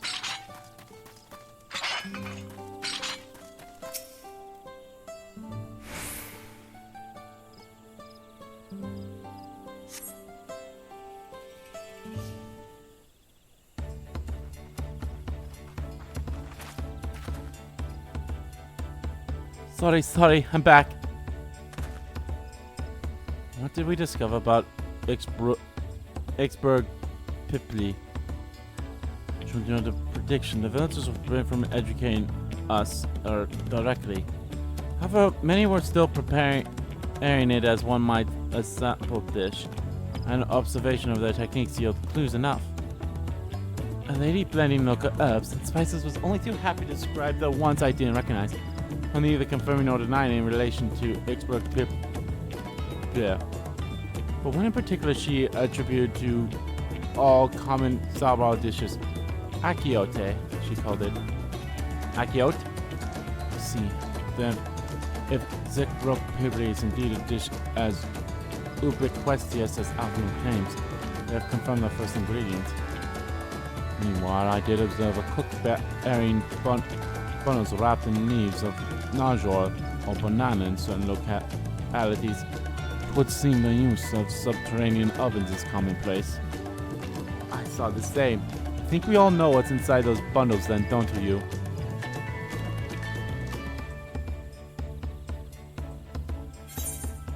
Ixberg, without doubt, says I have beef. It smells so good I can practically taste it. The squibbling this.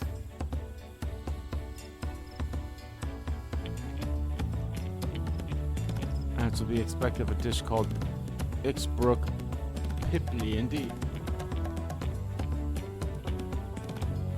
So to summarize, this dish is one of Ixberg, flavored with a combination of spices that includes akiot and steamed on the ground with najtul or banana leaves.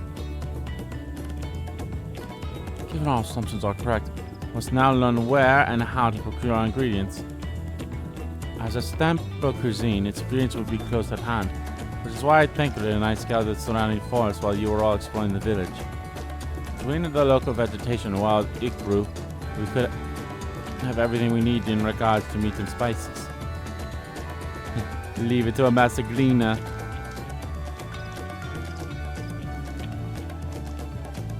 With that, we should next divvy up our task. While some gather ingredients, others should make ready the kitchen. I can help prepare the kitchen. Permit me to assist as well. Our ovens will doubtlessly require firewood, and I have some experience in its gathering. I too shall be glean to volunteer mine aid. The rest of us will gather ingredients. I can make quick work of the spices and herbs myself. I am happy to lead someone to a suitable ikbrer. They will perform the requested deed, Alize. As for the nodule leaves, I believe I'm capable of acquiring that much on my own. You won't find nodule in these parts. They only grow in the Jartiki Heartland forest far below these. Such an excursion may be time-consuming. Perhaps we ought to try bartering first. This feat encourages our communication with the locals, after all. Lamati, Andy, you would accompany me on my errand?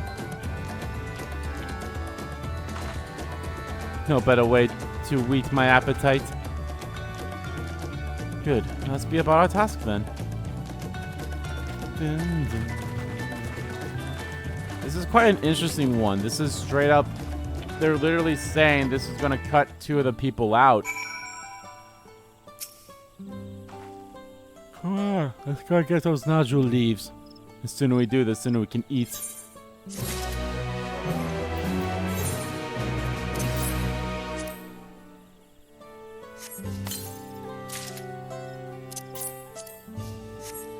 Ooh, I like that.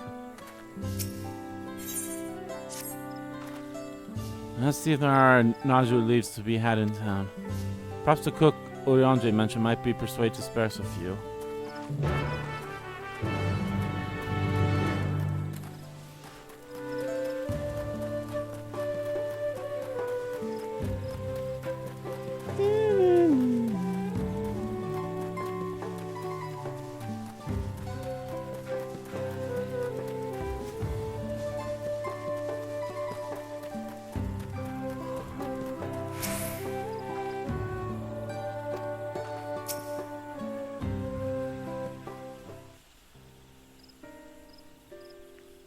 Oh, hello again. Did you need something?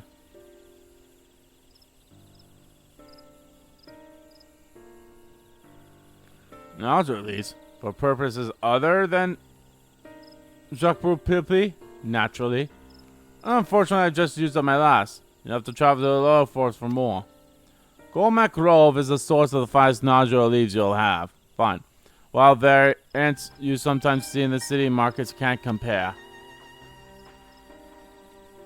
I see. I have to avoid such a lengthy venture, but there's no other way to attain our ingredient than to the Jartiki Heartland we shall go. Allow me to save you the trip.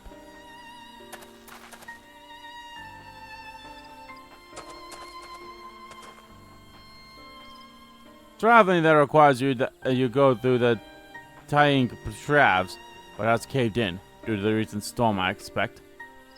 What? But that means we can't get our nodule leaves. But we can, can't we? If there's no other way of procuring them, you would have suspended this feat, or else altered objective. Perhaps. Anyway, I apologize for the interruption, but having overheard your conversation, I felt compelled to chime in. And that's very kind of you. Any last minute advice you'd be willing to share? Only to undertake the feast of respite with an empty stomach. You may find XIV to be a delicious but daunting dish to finish. I can't wait.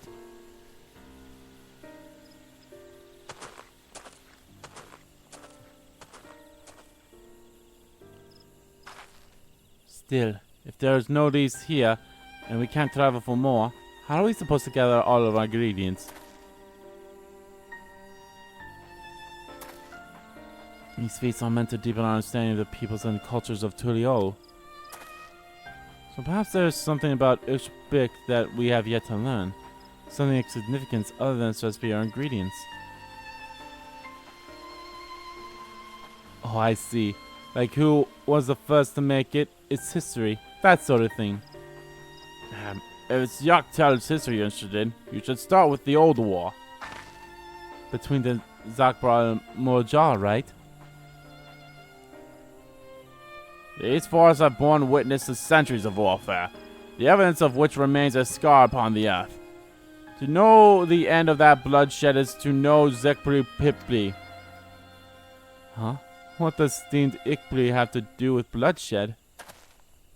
Precisely the question must answer. Vexing though such a detour may seem, I can think of no other way to approach this feat. In that case, you may wish to visit the site of a settlement ruined by the war. The village of Ayon Ashar. It lies a short distance to the east. The village of Ayon Ashar. Understood. Thank you for your help. Come, let's go and see this place.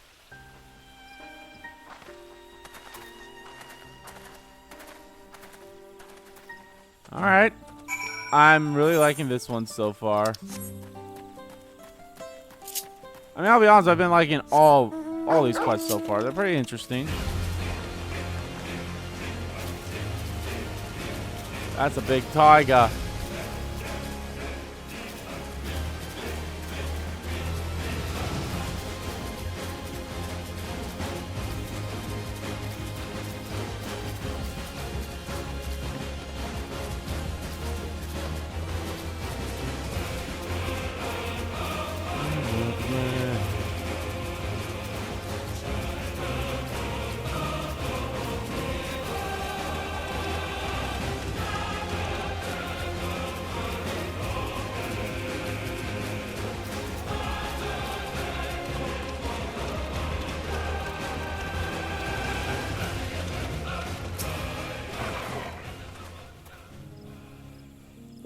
Those are actually must be further east. Let's continue with haste. For all we know, our competitors may be on our heels.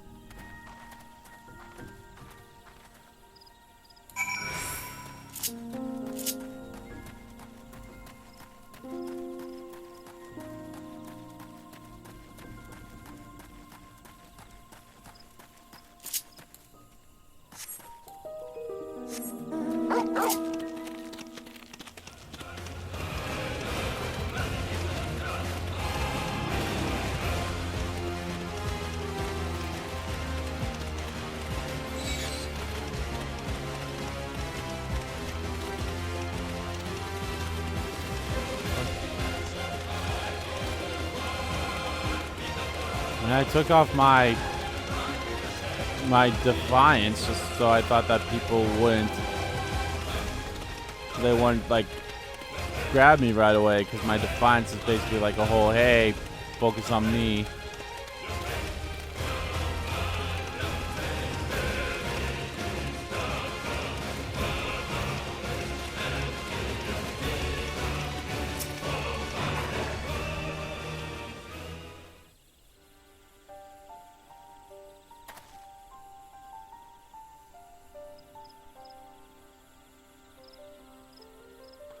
So this is the village of Ion and Asho. Oh, what's left of it. This is a place of light and fire. My great-grandfather called it home, in fact. Oh! Hukevu! I didn't know you were in Yaktel.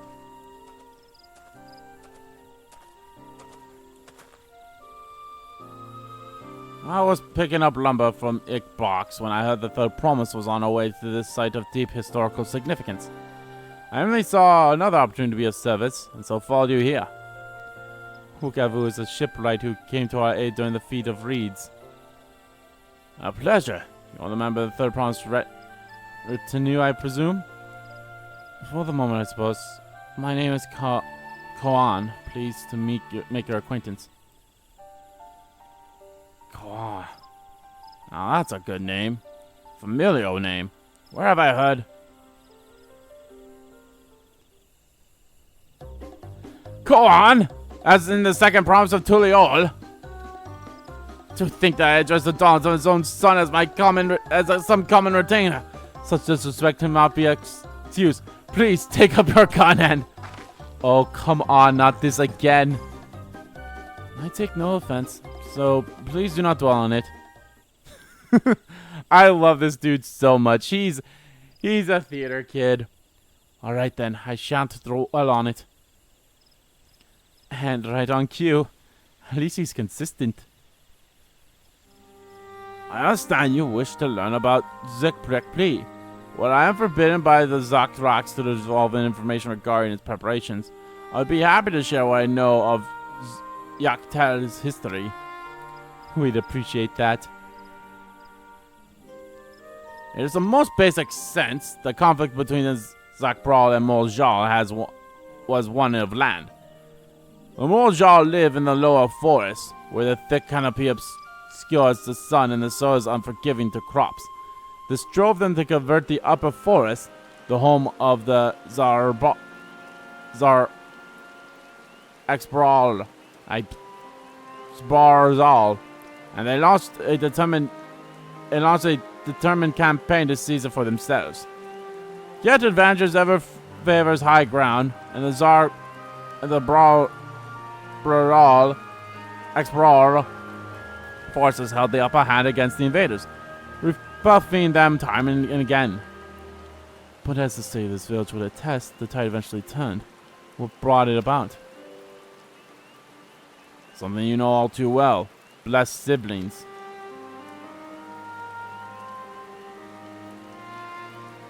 You must understand, the Moljal were once a people as much at war with themselves as they were with others. The Hobigo, Boniwa, and Dobro each sought to assert dominance over the others, even as they engaged the Zakbral in battle. In an effort to strengthen bonds and discourage infighting, Hobriol and Bonia leaders arranged a marriage between their children. However, this political message altered the course of history in ways no one could have imagined.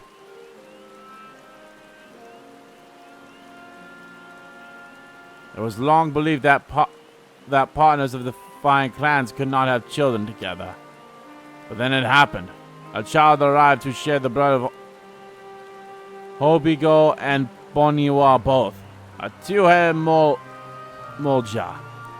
Blessed with tremendous physical strength and magical prowess, he grew into a mighty warrior before eventually rising as the first Aktrak, ruler of all three clans. Such qualities would dispose anyone to leadership, character notwithstanding. Under the Aktrak's rule, the newly united Molja became a force to be feared, and the war soon came to a head. I think it best you see the results firsthand.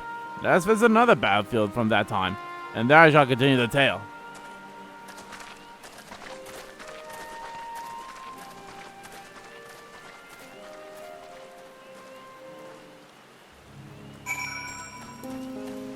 Interesting.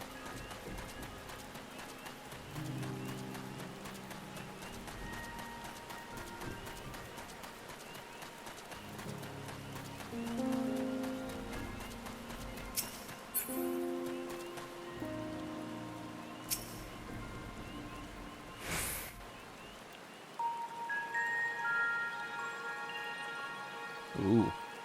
This is where most battles were fought between the Shabral and Mamulja, the Shobrit Cinderfield. A field of cinders, indeed. How fierce their clashes must have been. The war over these lands began after the Yoqui's departure some 500 years ago. And for 4 centuries thereafter, the two enemies repaid violence with violence. A constant stream of minor skirmishes, punctuated by massive slaughter. Until Father ended their endless conflict 80 years ago. Accompanied by a retinue of only 6, The Dawn Servant opposed both armies and brought the fighting to a standstill. First they sealed Valley Armanda at full strength, and now this. It was during this armistice that both sides gathered for negotiations at the Dawn Servant's behest.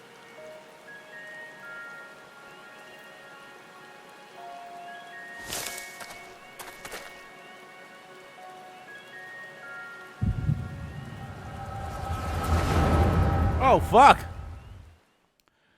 Now time to go on a trip on our favorite rocket ship.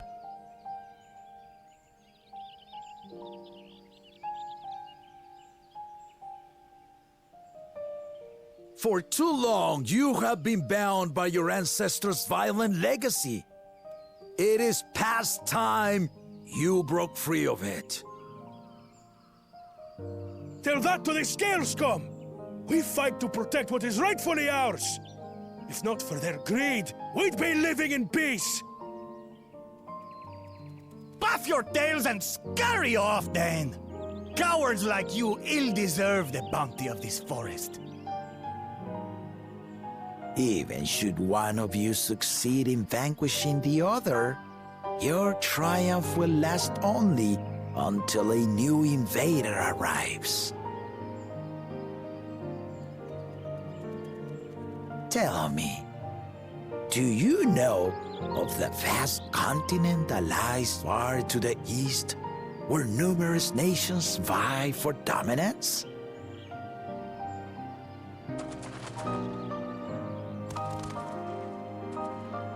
You do not. And why should you? Affairs beyond the salt we have no intention to cross are of no consequence to us.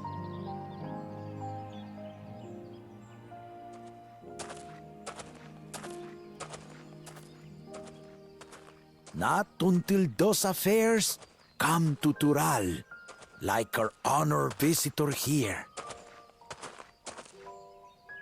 He's from across the ocean. I've been to the ocean before, and it's nothing but water farther than the eye can see. What sort of vessel could possibly reach its end? That such technology exists is indisputable, as is foreign powers' awareness of Tural. If any such country were to develop a taste for Turali soil and bring to bear the might of innovations we can only imagine, what do you suppose happens then?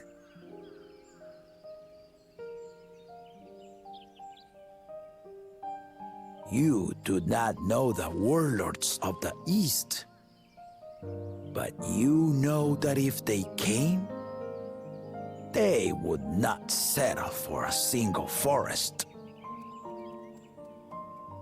By joining hands, we might create a unified front, an alliance capable of repelling them or any other foe.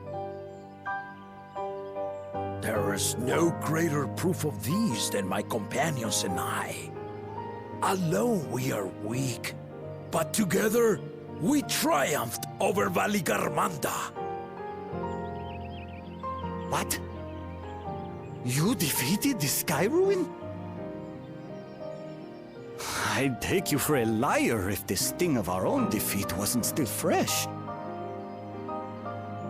Their coordination was indeed impressive. How the Pelu stymied our efforts to cripple the Yokui's legs and defend our ballistas. And when we withdrew to strike again from a distance, the Hanu called the winds to make our arrows miss their marks. In seeking to exploit their weaknesses, we only subjected ourselves to their strengths. Those strengths are born of cooperation. The guiding principle of the nation we envision.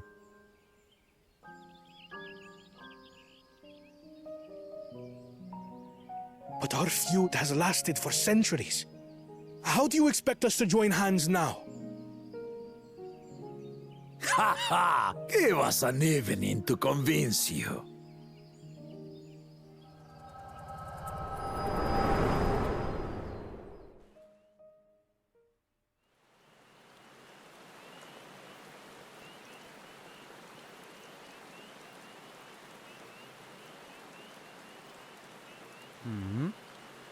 And so began that legendary banquet. One would not expect sworn enemies to abruptly drink to each other's health, and, indeed, a tense silence hung over the venue.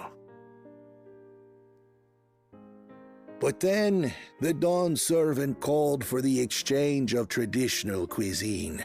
So it was that the Mamulja partook of spiced meat, and the Chibral steamed najul. Before long, delight manifested upon the faces of those present, each side impressed by the other's dish. Seeing this, the dawn servant laughed and declared once more. Their flavors, he said, would be even better combined, and he proceeded to help them prepare the new creation.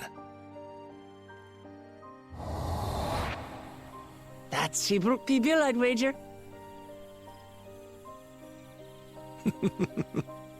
It is a marriage of Chibral and Mamulja cultures, and proof of their newfound cooperation. The dawn servant had asked for a single evening, but the feasting is said to have lasted 3 days and 3 nights. So delicious was their repast. In the end, a peace accord was reached, and the dawn servant's words at that time still illuminate our way forward. Ignorance begets a strife. Understanding begets fellowship.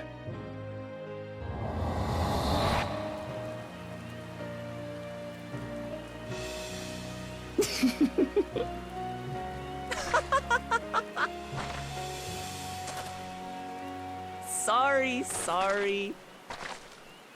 It's just to think that he ended an age-old conflict with food. It's all so absurd. It's somehow so very papa, I couldn't help but laugh.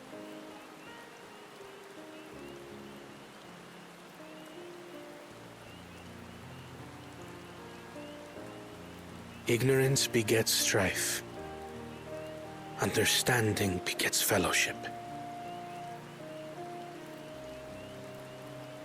Now then, I trust you understand the significance of Shibruk Pibil and the history it has written. Absolutely. Thank you for sharing the story with us.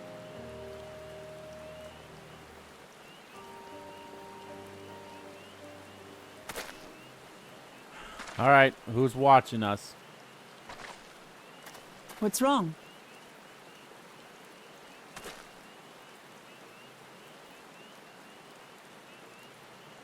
Someone was there, you say?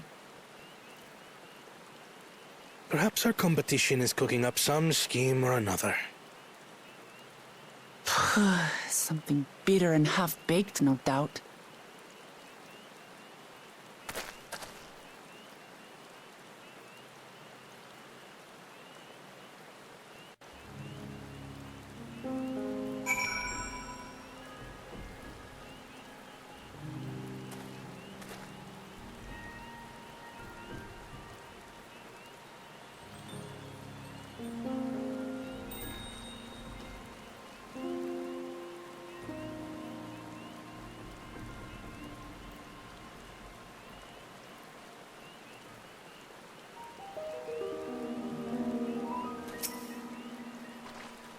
Papa really did live up to his words. He traveled the land and learned about our people's myriad cultures. And we're doing the same now.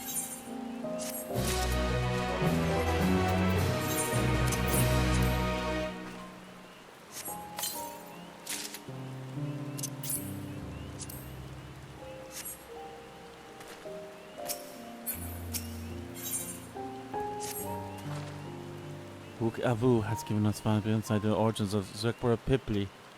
However, we are still no closer to procuring the necessary nodule leaves unless... Tell me, was that historical feat commemorated in some fashion? With a monument, for instance? Indeed it was. Allow me to show it to you.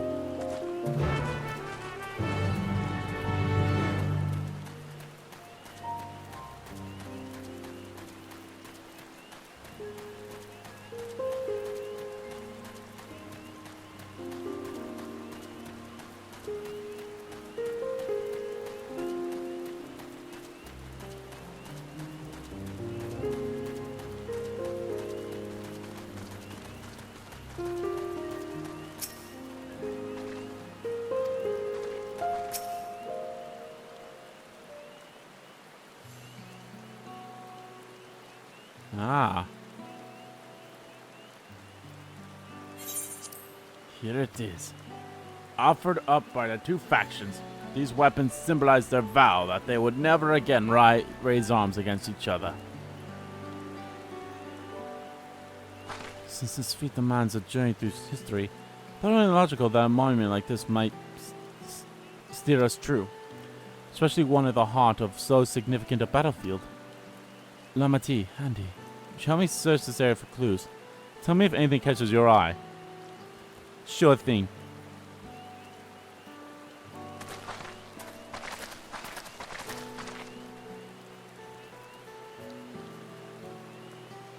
Look here, the soil has been recently overturned.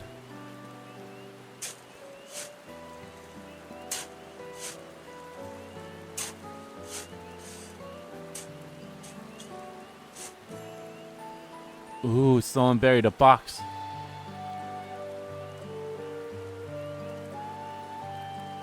Oh well, I would have satisfied to find only a hint. But here they are, fresh Najor leaves.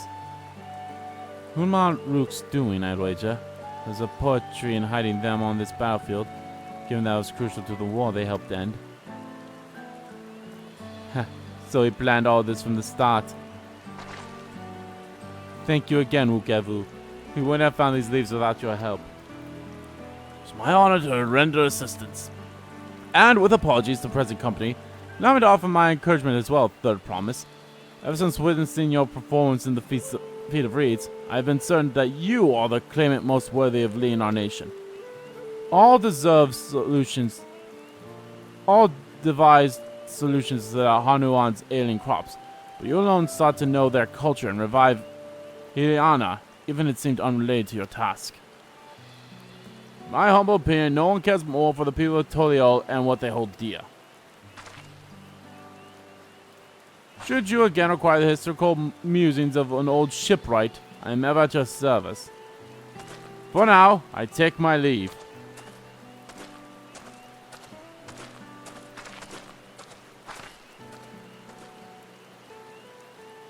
I cannot argue with that. We have what we need. Let's return to Ik Blocks.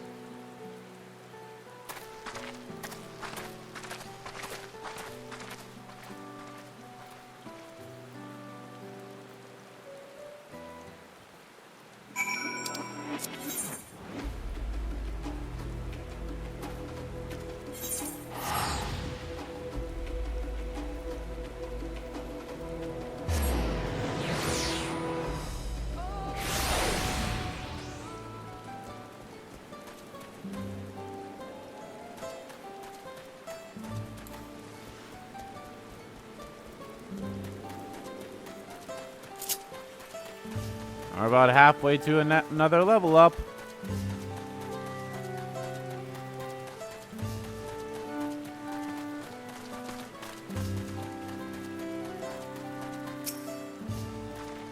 I'm glad we were successful. I should be back soon, I expect. I hope so. I'm famished.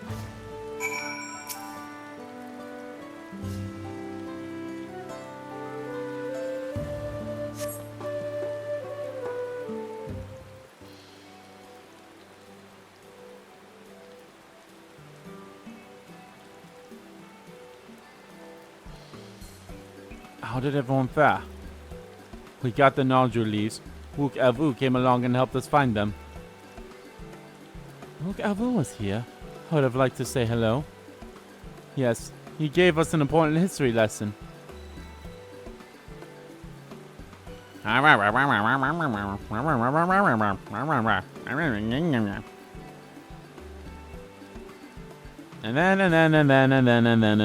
then.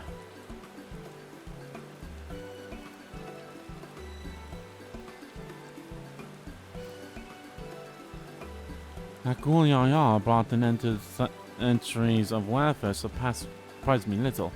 But she said peace through cuisine is something else entirely.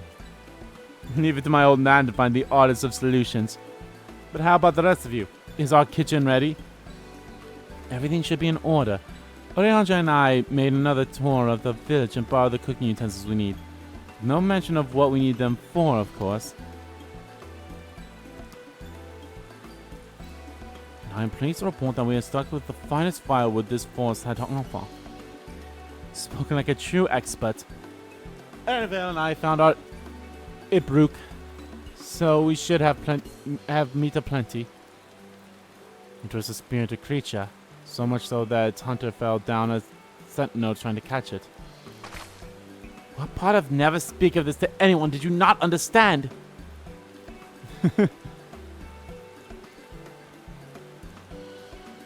I picked a good portion of local herbs, with particular attention to the seeds that yield achiote. I'm doing our residents' astrology and divide the appropriate measurements for this seasoning as well. Aye, without further inquiry did I determine the ideal balance of spices. Then all that remains is to prepare the dish itself. I presume that at least one among us is versed in the culinary arts. I can hardly claim profound skill. If I have cooked for myself, you can leave the rest to me. I'm very curious now if my culinary class was at a high enough rank. Would they have mentioned that?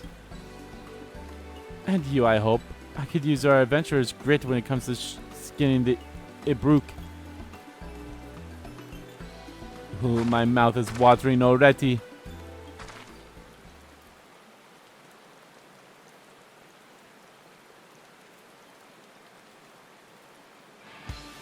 Without further delay, then.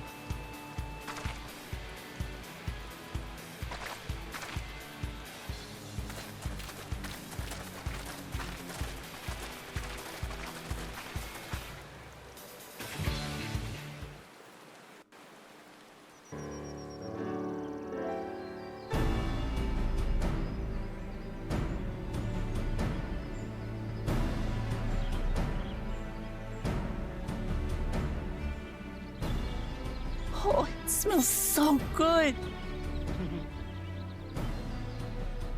Good, there is still time.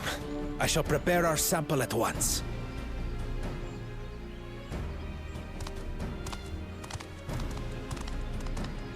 At first, I wasn't sure about being stuck with the one head. But better that than playing nanny to the mewling house cat. Be quiet, Bakul Jaja. No one cares what you think. Huh. Act tough all you like. Victory will be ours.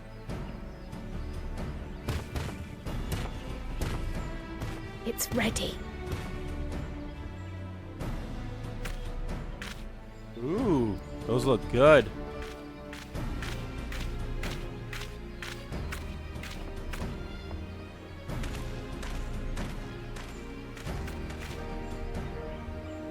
Apologies for the wait.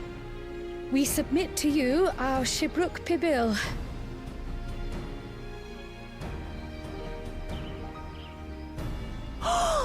This looks amazing!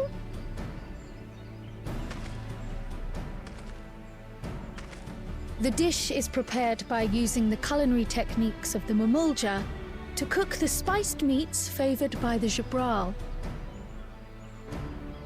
It is a symbol of peace between their two peoples after centuries of war.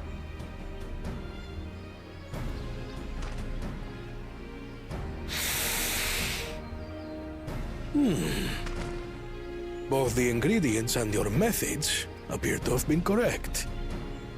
Now then.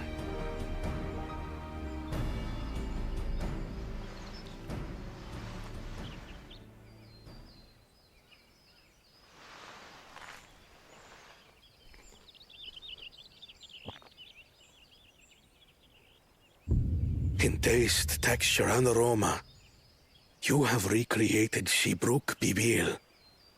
Admirably. Granted, anyone might well achieve similar results by following the recipe to the letter. But you went a step further. You sought to learn the cultural significance of the dish, about Yoktel's history of violence and your father's role in ending it. Your willingness to take lessons from the past befits aspiring Dawn servants. And for that, I commend you.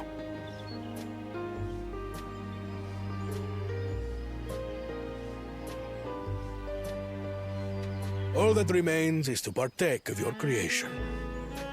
True understanding is gained only through experience. Now this is something I'm definitely good at. Ahem. I believe we have yet to receive our assessment. Ours is also a faithful example of Shibruk Pibil, as you will no doubt agree.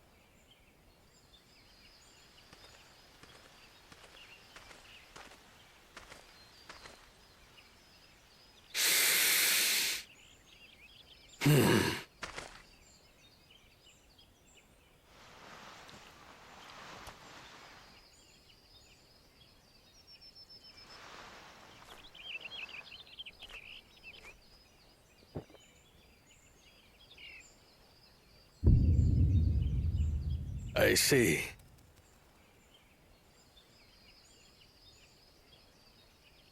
While your effort looks the part, unlike the second and third promises dish, it lacks its defining aroma. Preposterous!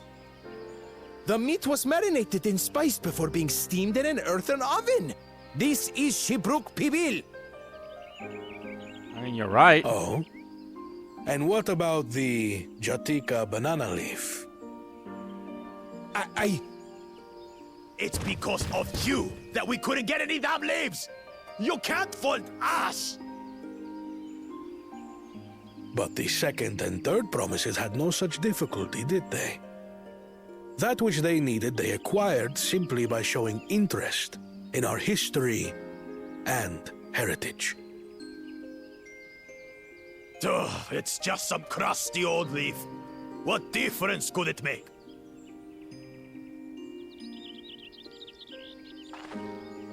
Your dish lacks an essential ingredient. As you have failed to demonstrate an adequate understanding of Shibruk Pibil, I must deem your performance unsatisfactory. Your team will not receive keystones.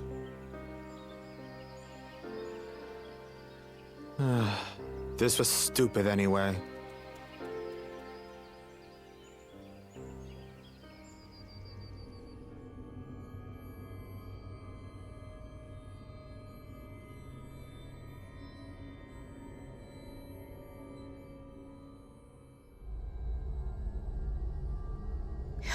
His ambition only grows more intense. That someone could harbor such dark thoughts towards family. Oof. What do I care for this sham of a feat? I can always take what I need later.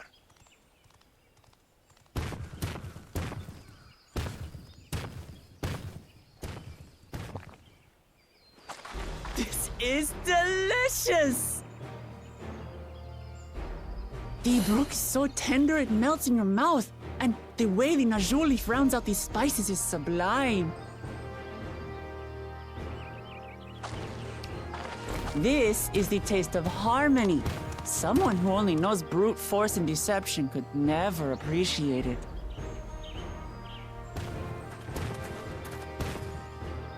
Choke on your harmony.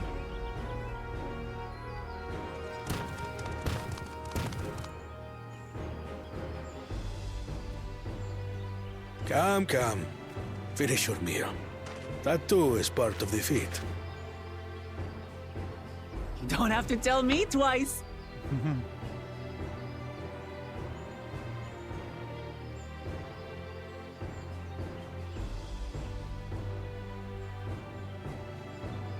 Ah, that was bliss.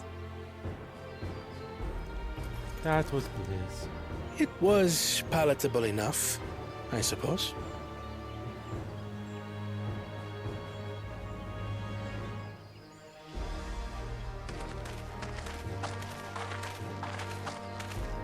To you, who have successfully performed the feat of repast, I present these keystones.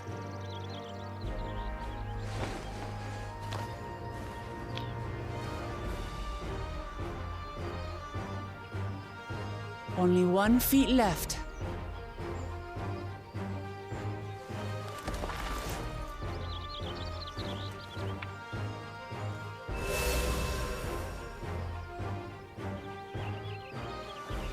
Well, I should get going then.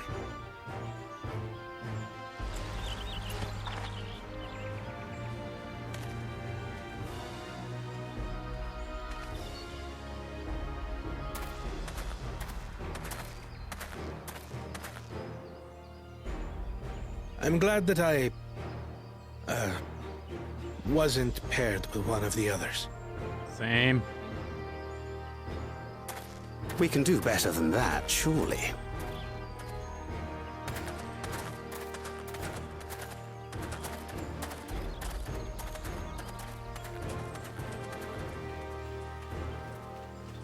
The 6th keystone is ours. Thanks for all your help, everyone.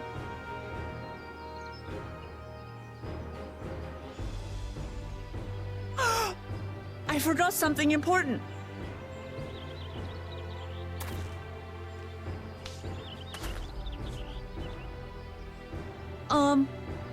Was there any shipwreck people left? I could really use another helping.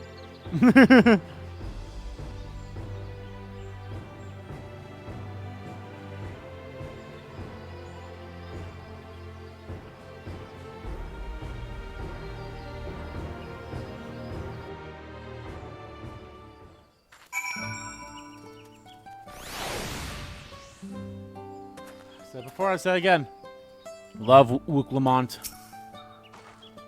That was so good. I'm already looking forward to having Jubrik Pili again. Here, Andy. Krell made some more leftover ingredients. You'll love it. I'm thinking of buying more for the road myself. Now that the feat of respite is over, the villagers should be free to offer it to us, right? I like this quest.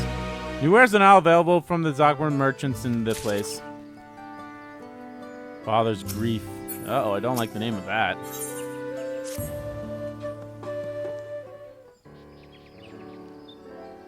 Seeing as we now fare the penultimate objective of the rite, it would be wise to travel to Malmuk and undertake the feat of the Brotherhood without delay. Wise, yes, but impossible. The Talibrik Traverse, which connects the upper forest to the Yartiki heartlands, is still impassable.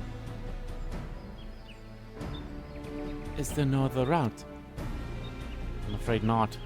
Walk to clear the path is underway, though, so I'm hopeful we can resume our journey soon. Let us each use this time as we see fit. I, for one, would like to explore the village's surroundings. If Annabelle would oblige me with a tour. Very well. I have no other engagements. Then I will come with you, if only to prove I am capable of keeping my footing. Though I shouldn't rejoice in our delay, it does afford me an opportunity to look into my grandfather's purported visit to Yoktel. Oh, that's right. My blue did say something about a foreign mage coming through here decades back, didn't she? I'll come with you. Want to join us, Andy? Yeah. Let us reconvene here after our respective diversions.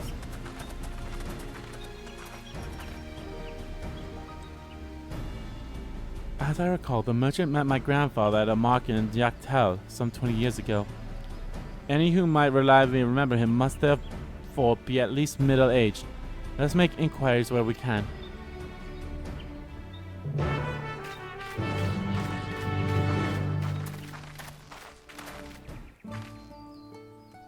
while it does, I'll say this before about like the team up that we had with the claimants.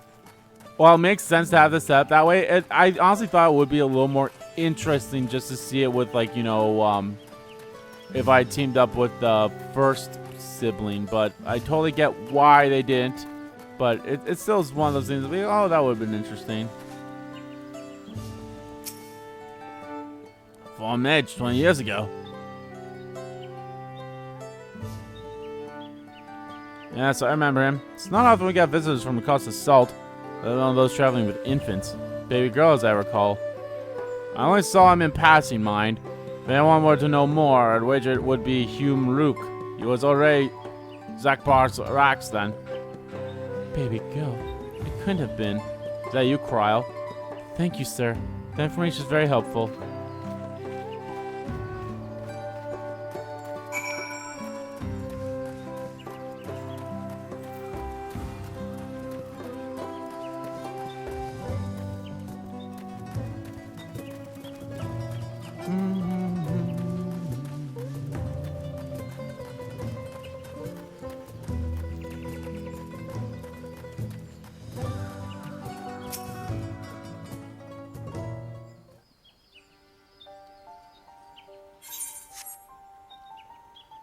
Hello again.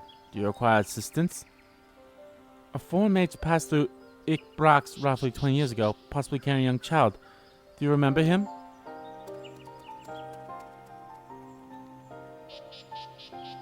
Why do you ask me this?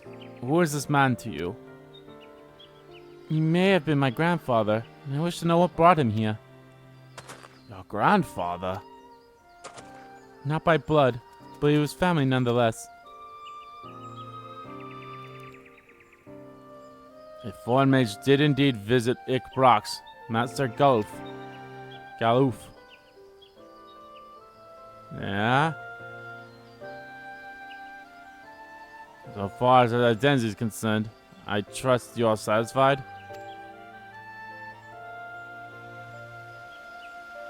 More than that, however, I cannot say. Why not? I simply cannot. I beg your forgiveness and understanding. Very well, I'll not press.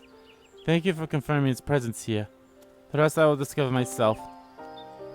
Out of more general curiosity, I have another quest. They say that Yaku once dwelled in these forests. Where was that exactly? General curiosity indeed. But yes, before they withdrew to Ukwopaka, some 5 centuries ago, the Yaku claimed Yaktel as their own. Many of their agricultural remains can be found at the lower forest, the Yatika heartland. Then that's where they must have had their vision. Thank you. That answers much and more. I understand what it means to long for one's family. So believe me when I say that, though my position forbids me from aiding you further, I wish you nothing but success. By helping the third promise find the Golden City, you will surely find the answers to your questions. Same thing again.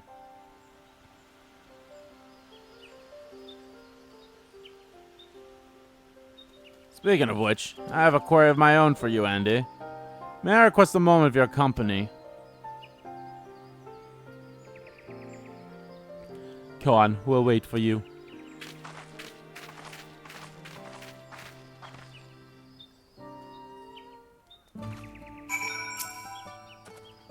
Thank you for obliging me. First, let's head to the send note behind this village.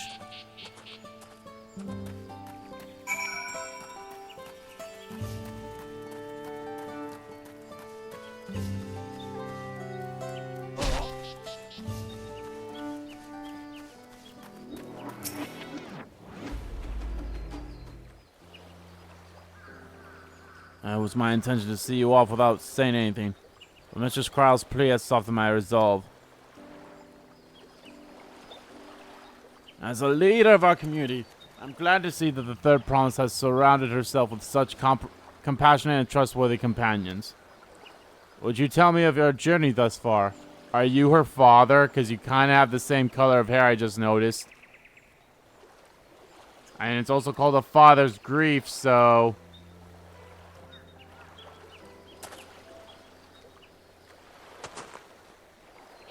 Is that so?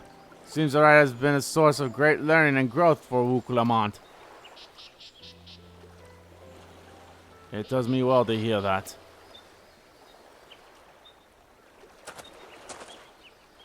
My daughter would be about her age. Girls are rarely born amongst the Brakjal. So when she arrived, the village was elated. Such joy I felt when first I held her, and pain when I found her at the bottom of a cenote. Oh. 3 years old. An accident was said, but I knew better. She had been pushed. Oh, we never caught them. Suspicious figure was seen fleeing towards the Yartiki heartland, towards Mamuk. Once bitter enemies, the Muljar and Zabral had learned to live in peace. But who could doubt the intent of such a reprehensible act? By targeting a child who would one day lead her people, the criminal sought to undermine the future of Zabral. I was determined not to let them succeed, and so I let the memory of my daughter die in that cenote, and gave her into the care of the one person I knew who could protect her. Dansa Yolol Yaya. Though she was born to lead Zabra, fate had a greater plan for Wuk Lamat. Yep. Only the Dansam and I know the truth. But I must now take you into my confidence for one reason. If the villain who attempted to murder my daughter was indeed of Mamuk, then rancor towards the Zabra still burns. I was caught off guard once. I will not suffer the same tragedy again. And so I ask you, not as a dance of Selector, but as a father, to watch over the third promise. Defend her from her enemies that may be lurking in shadow. Will you do this for me? Oh yeah. Thank you. From the bottom of my heart. Well, if it was, it's probably Boko Jar Jar that probably did it. That's my guess.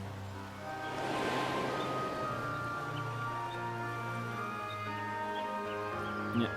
Will you hear my question and answer me plainly? Trust me not as the ruler of Tolio, but a concerned father.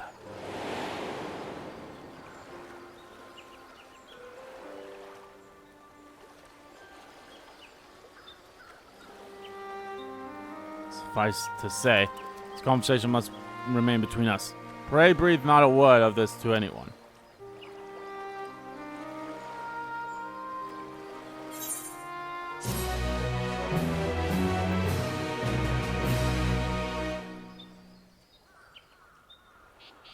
Yep.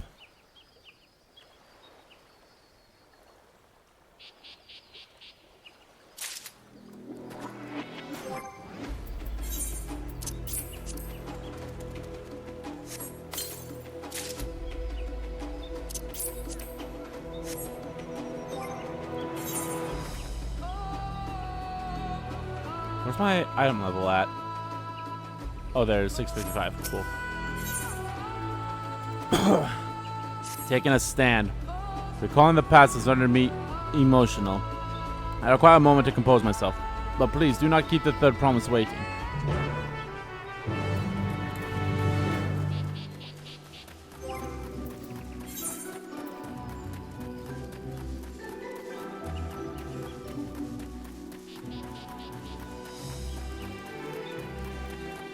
Can be used up to 10 times. Huh.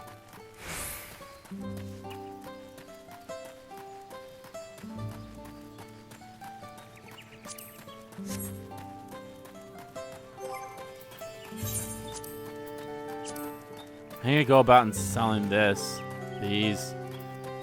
I don't know what I'm going to do with that.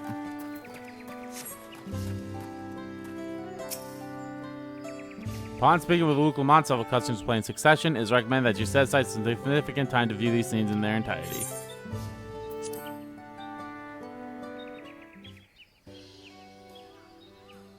You're back. So what did Unman Rook want?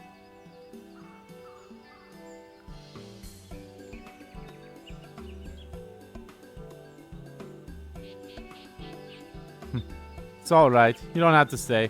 More importantly, between Beck Trevor still isn't clear yet. Something about even more rocks. Then I think I'll take this opportunity to rest. All that cooking and preparing has worn me out.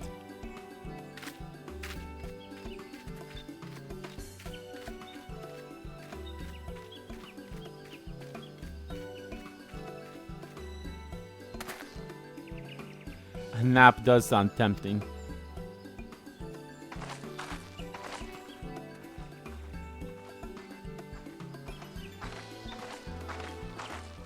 A moment, promise.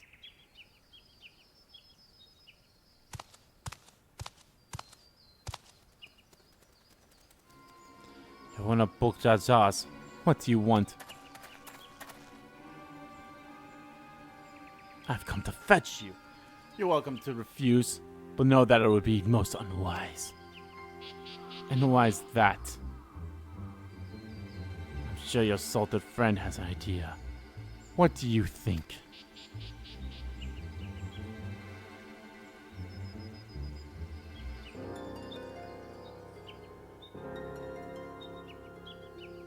And they say house cats don't come when called. Follow me, promise.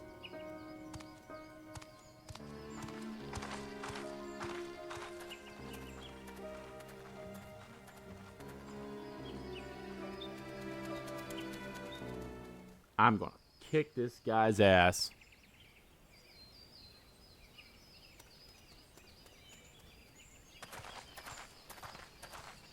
What is the meaning of this? And just how far do you plan on taking us?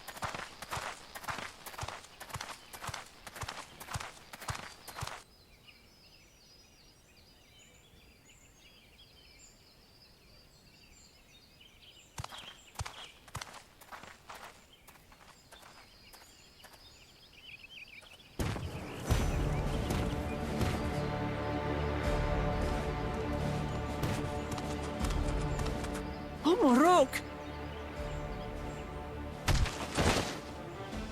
Bakul Jaja, you snake!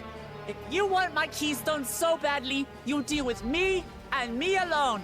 Leave the Elector out of this.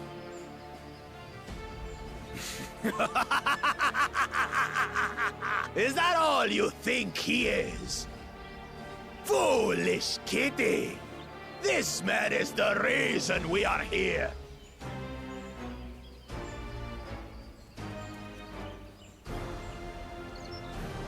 Take a good look at him. Go on. Look. Surely you recognize your real father.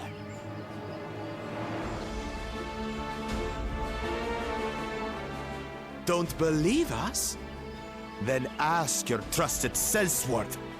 He heard it straight from the old man's mouth. Is it true? Is Humoruk my...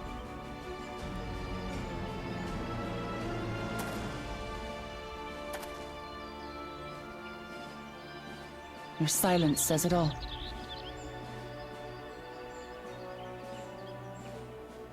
Now that you understand the situation, let's see those keystones. I'll even let you fight for them. Just you and me.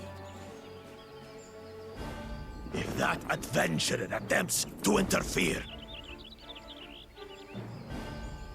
I'll kill the old man myself!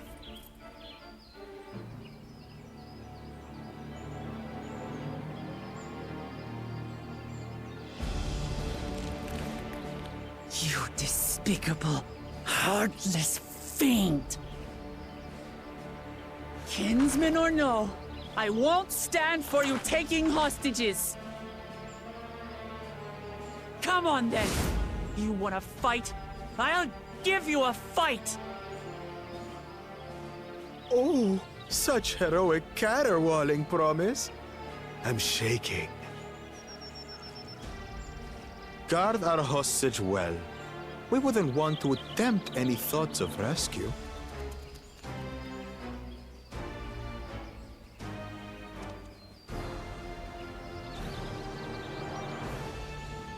By the by, house cat, they've been instructed to put down Papa Dearest when you lose. Hopefully he settled his affairs.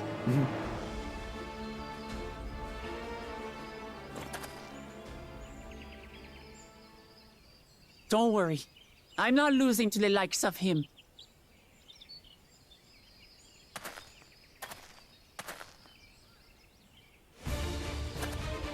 Well, what are you waiting for, you blessed bastards? It's 2 against 1. Don't tell me you're scared. I know I didn't hear you right.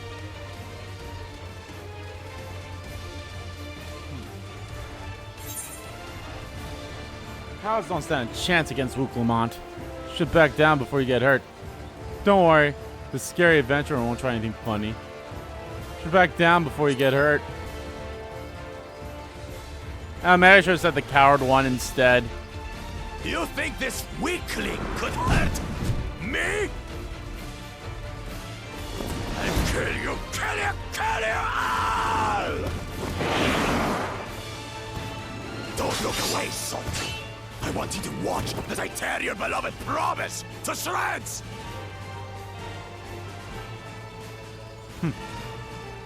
I love it when I'm sassy. Hey, eyes on me. The house cat, remember?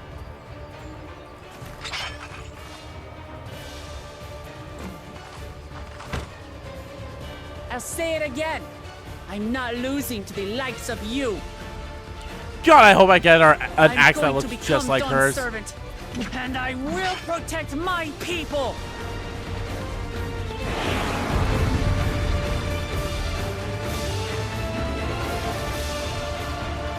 This battle you play as Wuk Lamat. Really? I didn't think so. Through skillful combat, Wuk Lamat will gain the resolve she needs to unleash powerful limit breaks. Not only do these attacks deal great damage, they will recover HP. Use them early and often to engage victorious. Okay, I'll try.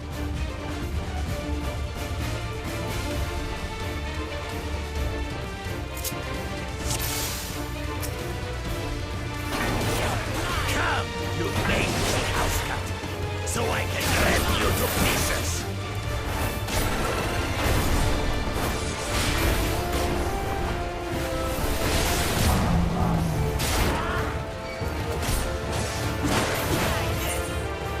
I'll cut you to shreds!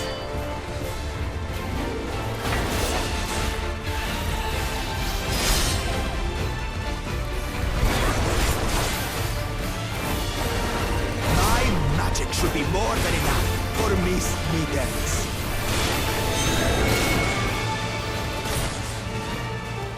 I'll make you eat dirt!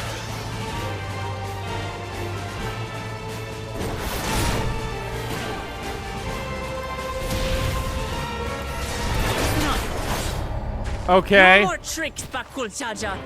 We're...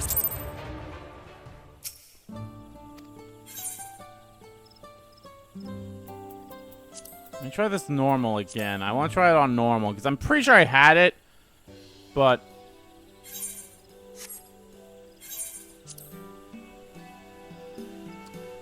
for whatever reason, I just couldn't get it.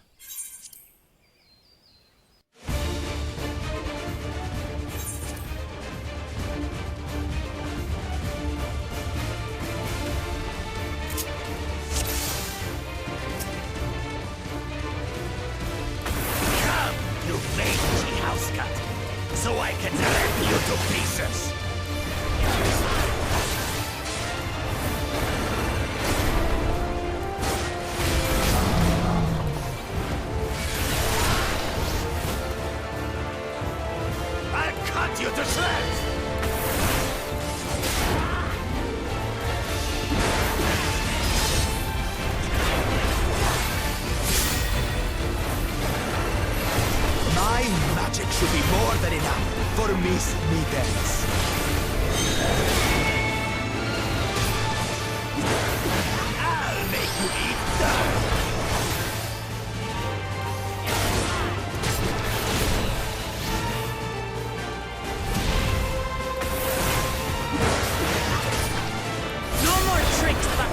Raja. We're settling this here and now. Still playing the part of the brave warrior.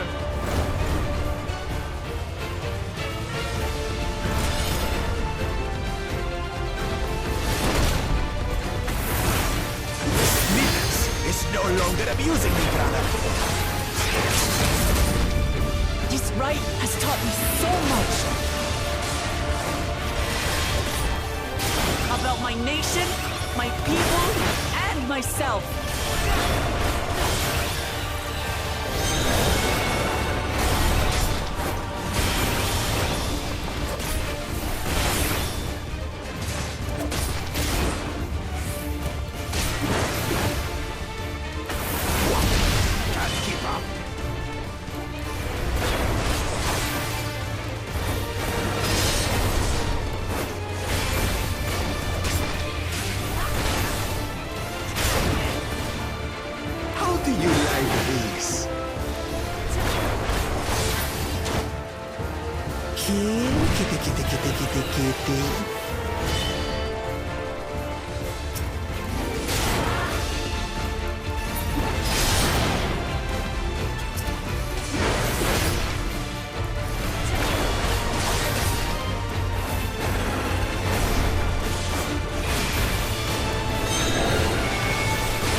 This is the end for you, kitten!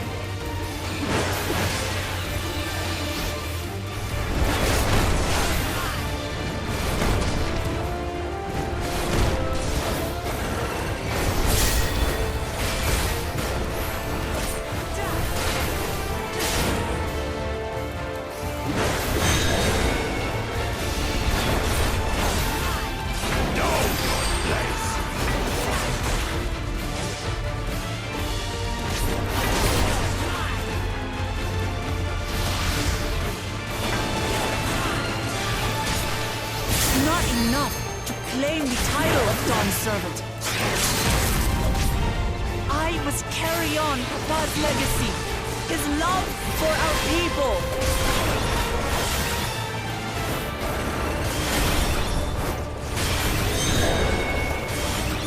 I'll grind you beneath my heel!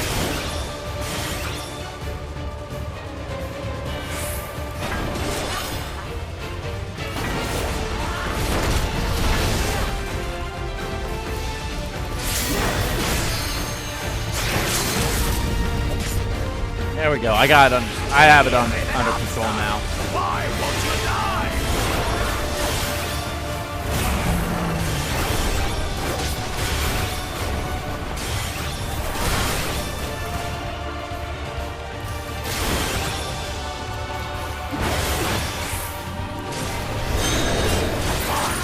I'll show you the true power of the blessed.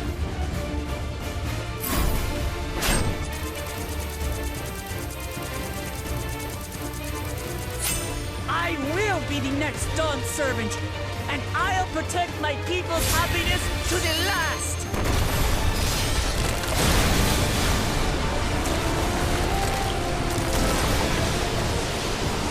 That's when there's no way I'll ever lose to the light of you!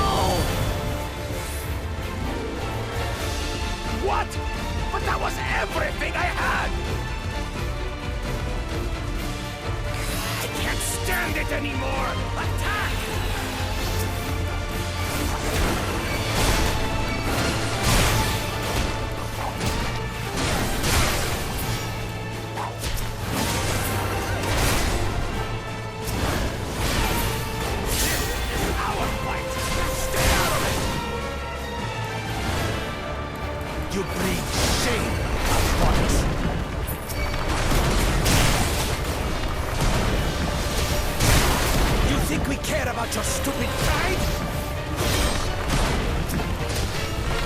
This is for Mamuk! We cannot lose! Oh, the great Bakul Jaja needs help, I see. Send your whole army. You still won't win. I will prove that my allies are right to believe in me.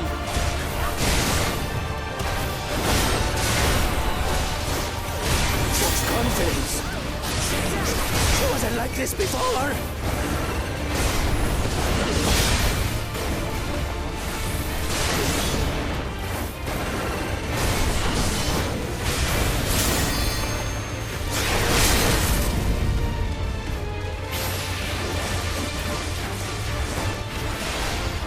Damn! That was good. Love that.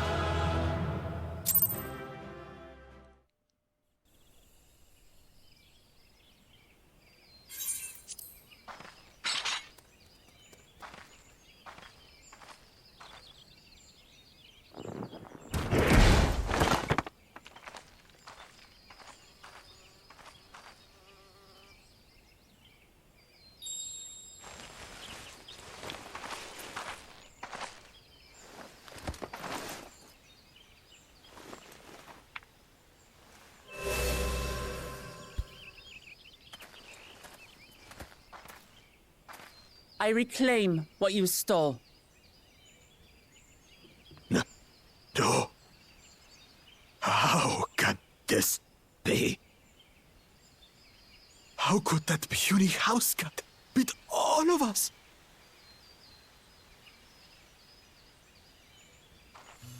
You've caused nothing but trouble with your dirty tricks.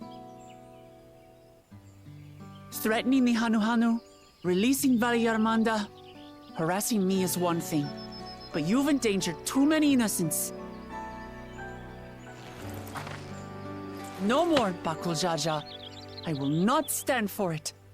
If you even think of tormenting my people again, you will answer to me.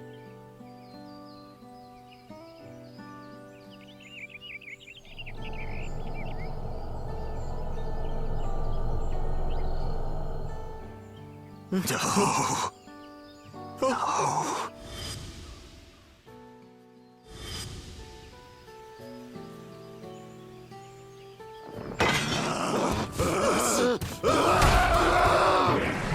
What's going on?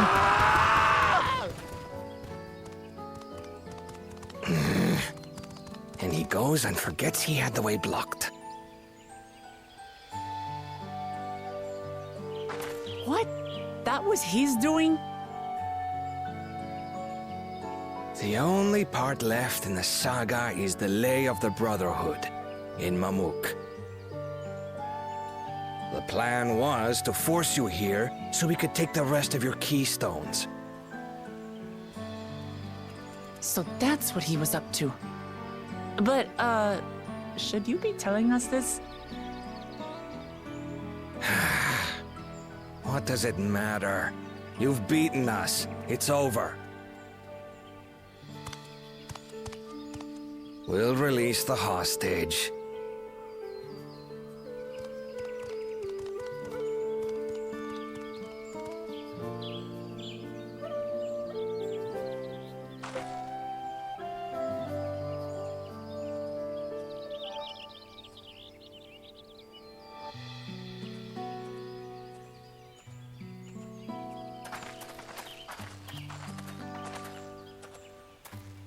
I'm sorry. I was careless. Oh, God. Are you alright?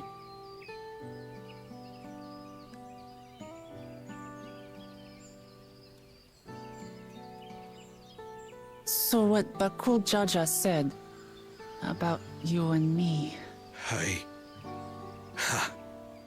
But to single-handedly defeat Bakul Jaja, you truly are the Dawn Servant's daughter. It has been my honor to bear witness to your journey. Promise. Promise.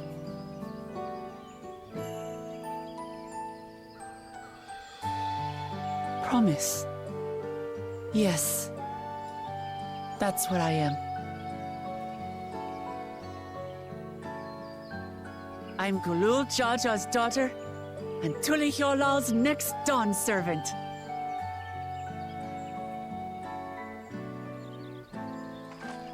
Come on. Let's rejoin the others.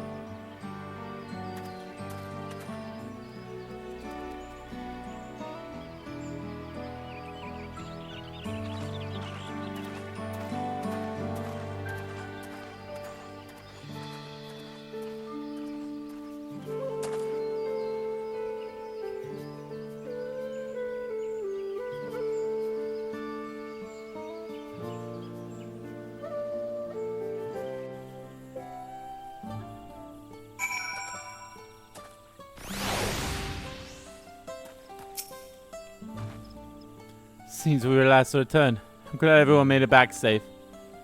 Thank you for having faith in me. Keeping out of the fight, even if it got dirty, couldn't have been easy on you. But Baku Jaja won't be the last person to threaten those I care about. I want to prove to myself that I can stand up to such villains, even when I stand alone. Which isn't to say I won't ask for your help when I need it. Of course, I know better than that now.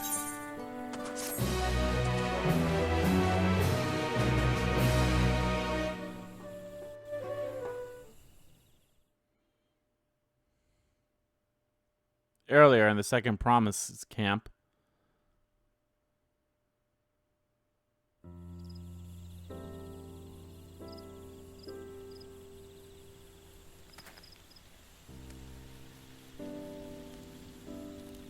the passage to Mamuk remains blocked.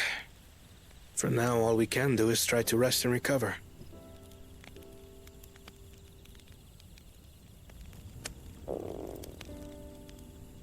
Perhaps with a meal, as my sister would no doubt suggest. Shall we borrow the kitchens and prepare some Shibruk Bibil?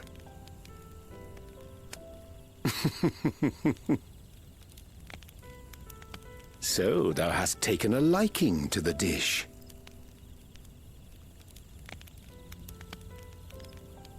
As we learn to appreciate the unfamiliar, 'tis only natural that we develop new affinities. There is no shame in this.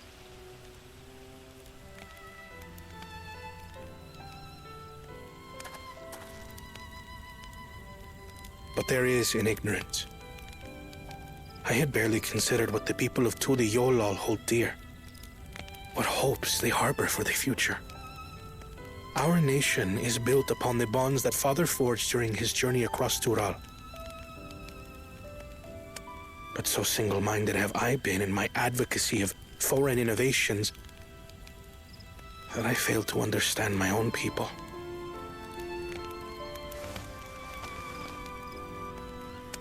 Could someone who struggles to connect with the populace ever make a worthy dawn servant?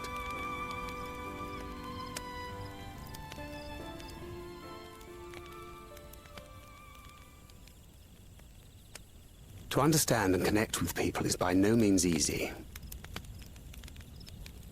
But there is something you can do to pave the way. Let them see you for who you really are. What makes you laugh and cry and rage. That sort of honesty is the first step towards mutual understanding and connection. Understanding begets fellowship, as my father said. And yet, what you suggest does not come naturally to me.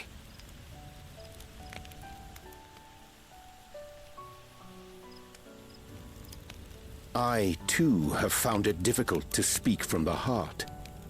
In thy struggles, I see mine own, painful in their familiarity. Yet frightening though it may feel, if we are to move forward, we must indeed take that first step. Dispense with pretense, and simply be. Do you remember when you first approached us, and we asked you why you wanted to become Dawn Servant? You said you wished to use the knowledge you acquired in Sharlayan for your country, and in doing so repay your father for the opportunities he afforded you. What won me over was not your ambition, but your motivation. So let your people know this, and in time, they'll come to support you as we do. You can't hide behind that stoicism forever.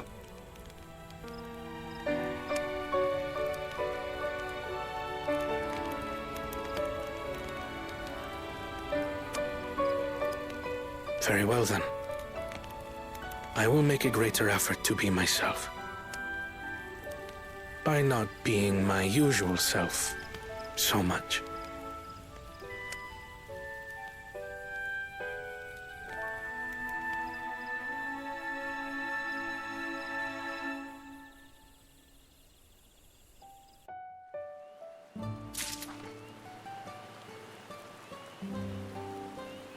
I love that he's also like maturing as well. I mean, they all are. Like, well, Wuk Lamat and Conan are, but like, obviously, I don't know what's gonna happen with Bokol Jar Jar. I don't think we've seen the last of him from now, but we'll see. Into the Traverse.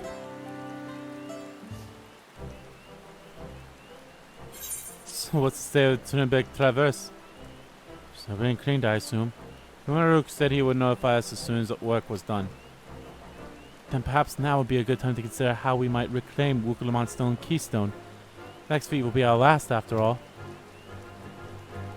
Oh, I already got it back. What? When? Not to mention how. This is Bok Jar Jar we're talking about. And here's a recount of the previous quest.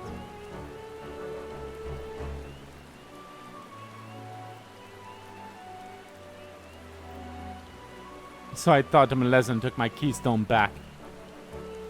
You bested Bok Jar Jar in single combat. Bravo. What can I say? I've had good friends to encourage and cheer me on.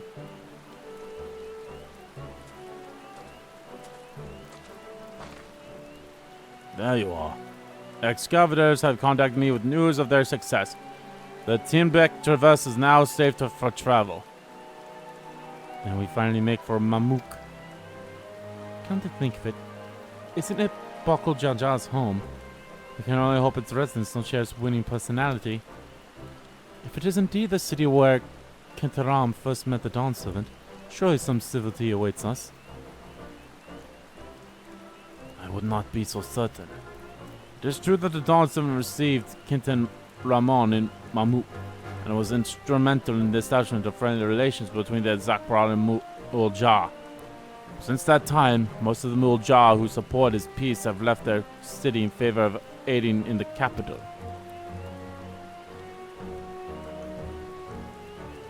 What remains is a cloister of Mamuk, and while these traditionalists do not take up arms against us, neither they bear great love for outsiders. Whatever they're like, the people of Mamuk are also of Tuliol. If I'm to be Dawn Servant, it's my job to know them first of all. Well, we'll be on our way then.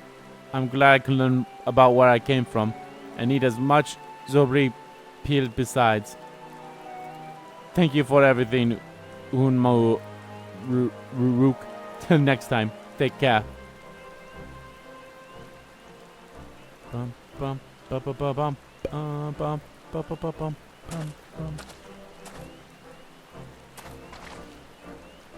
Thus we make our way across the Zorbit center field due southeast. Alright. We'll reach that camp, and I think that'll probably be a good spot to end the stream. Did go almost for 3 hours and 30 minutes, so that'll be fine.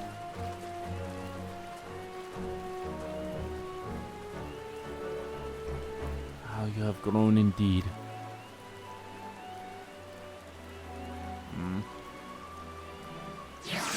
It is a bit bittersweet, so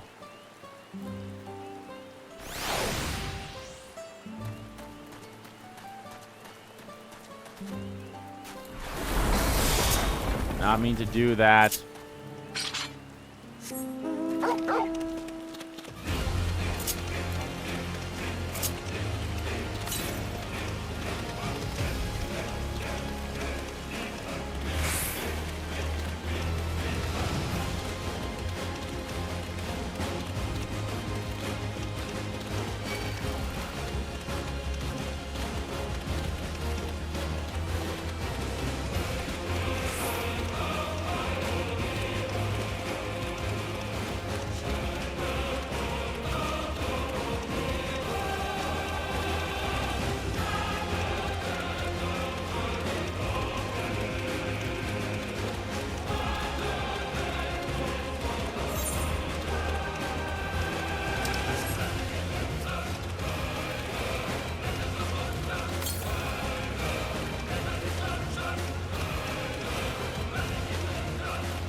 I forgot about this.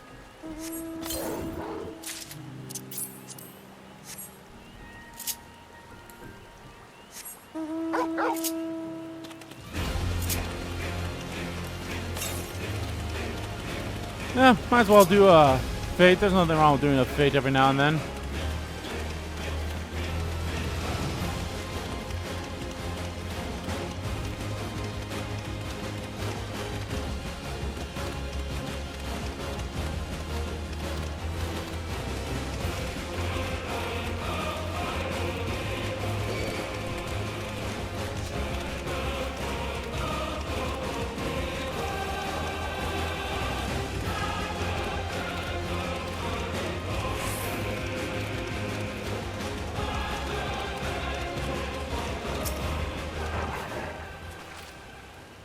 Traverse will bring us straight into Jotiki Heartland. Remember how you insisted this forest the green?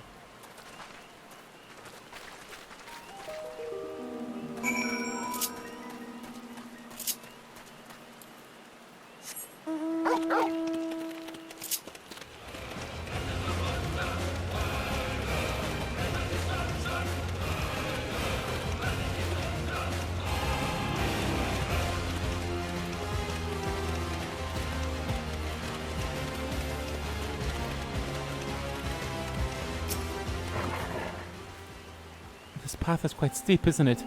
Let's take our time and descend safely. Oh, fuck.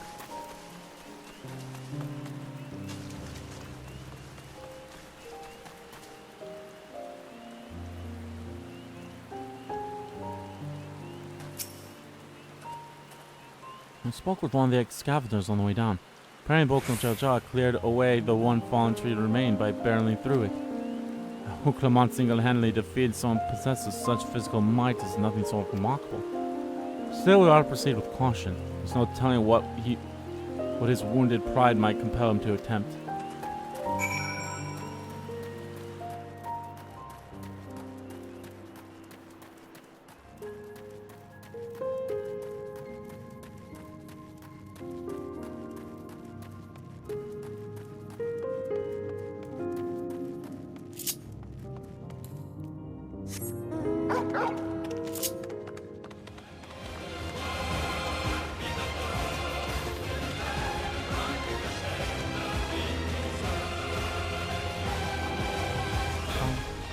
The flame. The flame.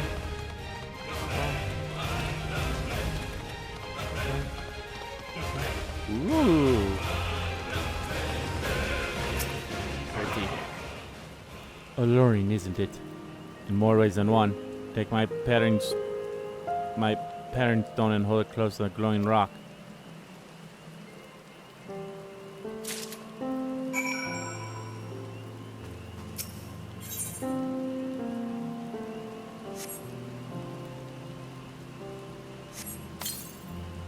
As you hold the parent stone to the soft glow, it fixates itself to the boulder with surprising force.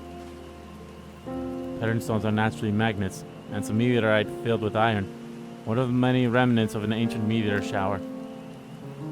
The heterologous ether they emit cause surrounding flora to grow unique hues, as you can see.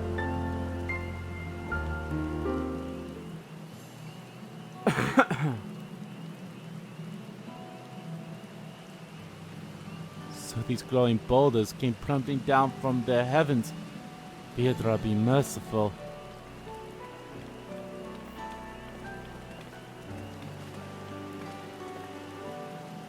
There you are.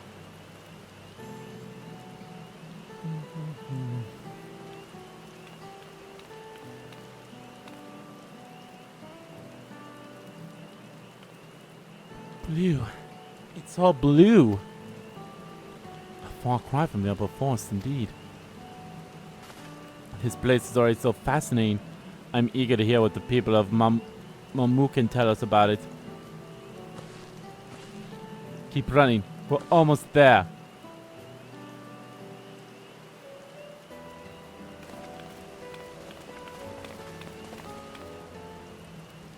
I'm pretty sure we'll be fighting the other brothers soon.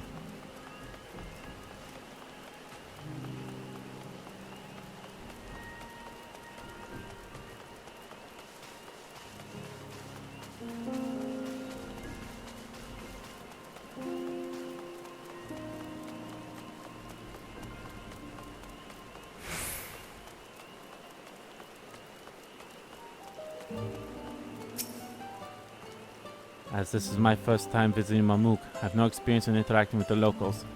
But given Human Rook's parting words, I'll devise a cautionary approach.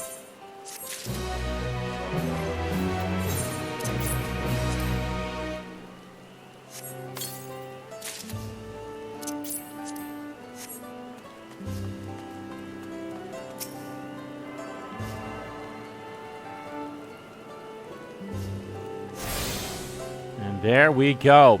Alright guys, that's going to do it for this stream of Final Fantasy XIV Dawn Trial. Hope you guys enjoyed this stream.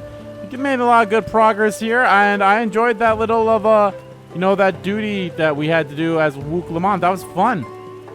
I liked it a lot. We're actually getting pretty close to level 96 as well. Nice, nice, nice, nice. Alrighty. But anyway, guys, thank you all again. Like I said, thank you all again for watching the stream. Whether you watch it live or archived here on YouTube, I'll be back to stream on Saturday. I'll be streaming some Elden Ring. So I hope you all will be there. But I will be coming back to Final Fantasy XIV next week, Tuesday. It'll be the final Final Fantasy XIV stream until I come back from my trip in mid-August. So I'll talk more about that next week. So be on the lookout for that. I'm actually very excited for all that. So yeah. We're making very good progress in this. I don't know how many more quests there are left. If I look at the stuff here, so the section that we're currently in right now is the level 94 through 95. So we just got done into the traverse. So we have 1, 2, 3, 4, 5, 6, 7, 8, 9, 10, 11, 12, 13, 14. We have 14 left in this section, so that's 14. 11. Come on, close.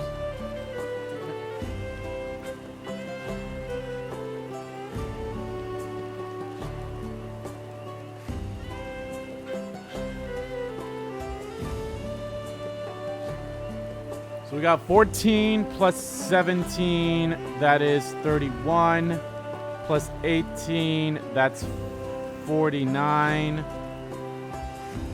plus 7. So we got roughly over 50 left. So yeah, that's fine by me. Making good progress, I'd say. So yeah, can't wait. But yeah, guys, again, thank you all for watching. I'll be back in here on next week, Tuesday, and I will be back streaming on Saturday for some more Elden Ring. We're making good progress in that too. All right, guys. Till then, guys, take care, and I'll see you guys on Saturday for some Elden Ring. Bye-bye. And I'll try to be on time this time, too. Bye-bye. Bye-bye.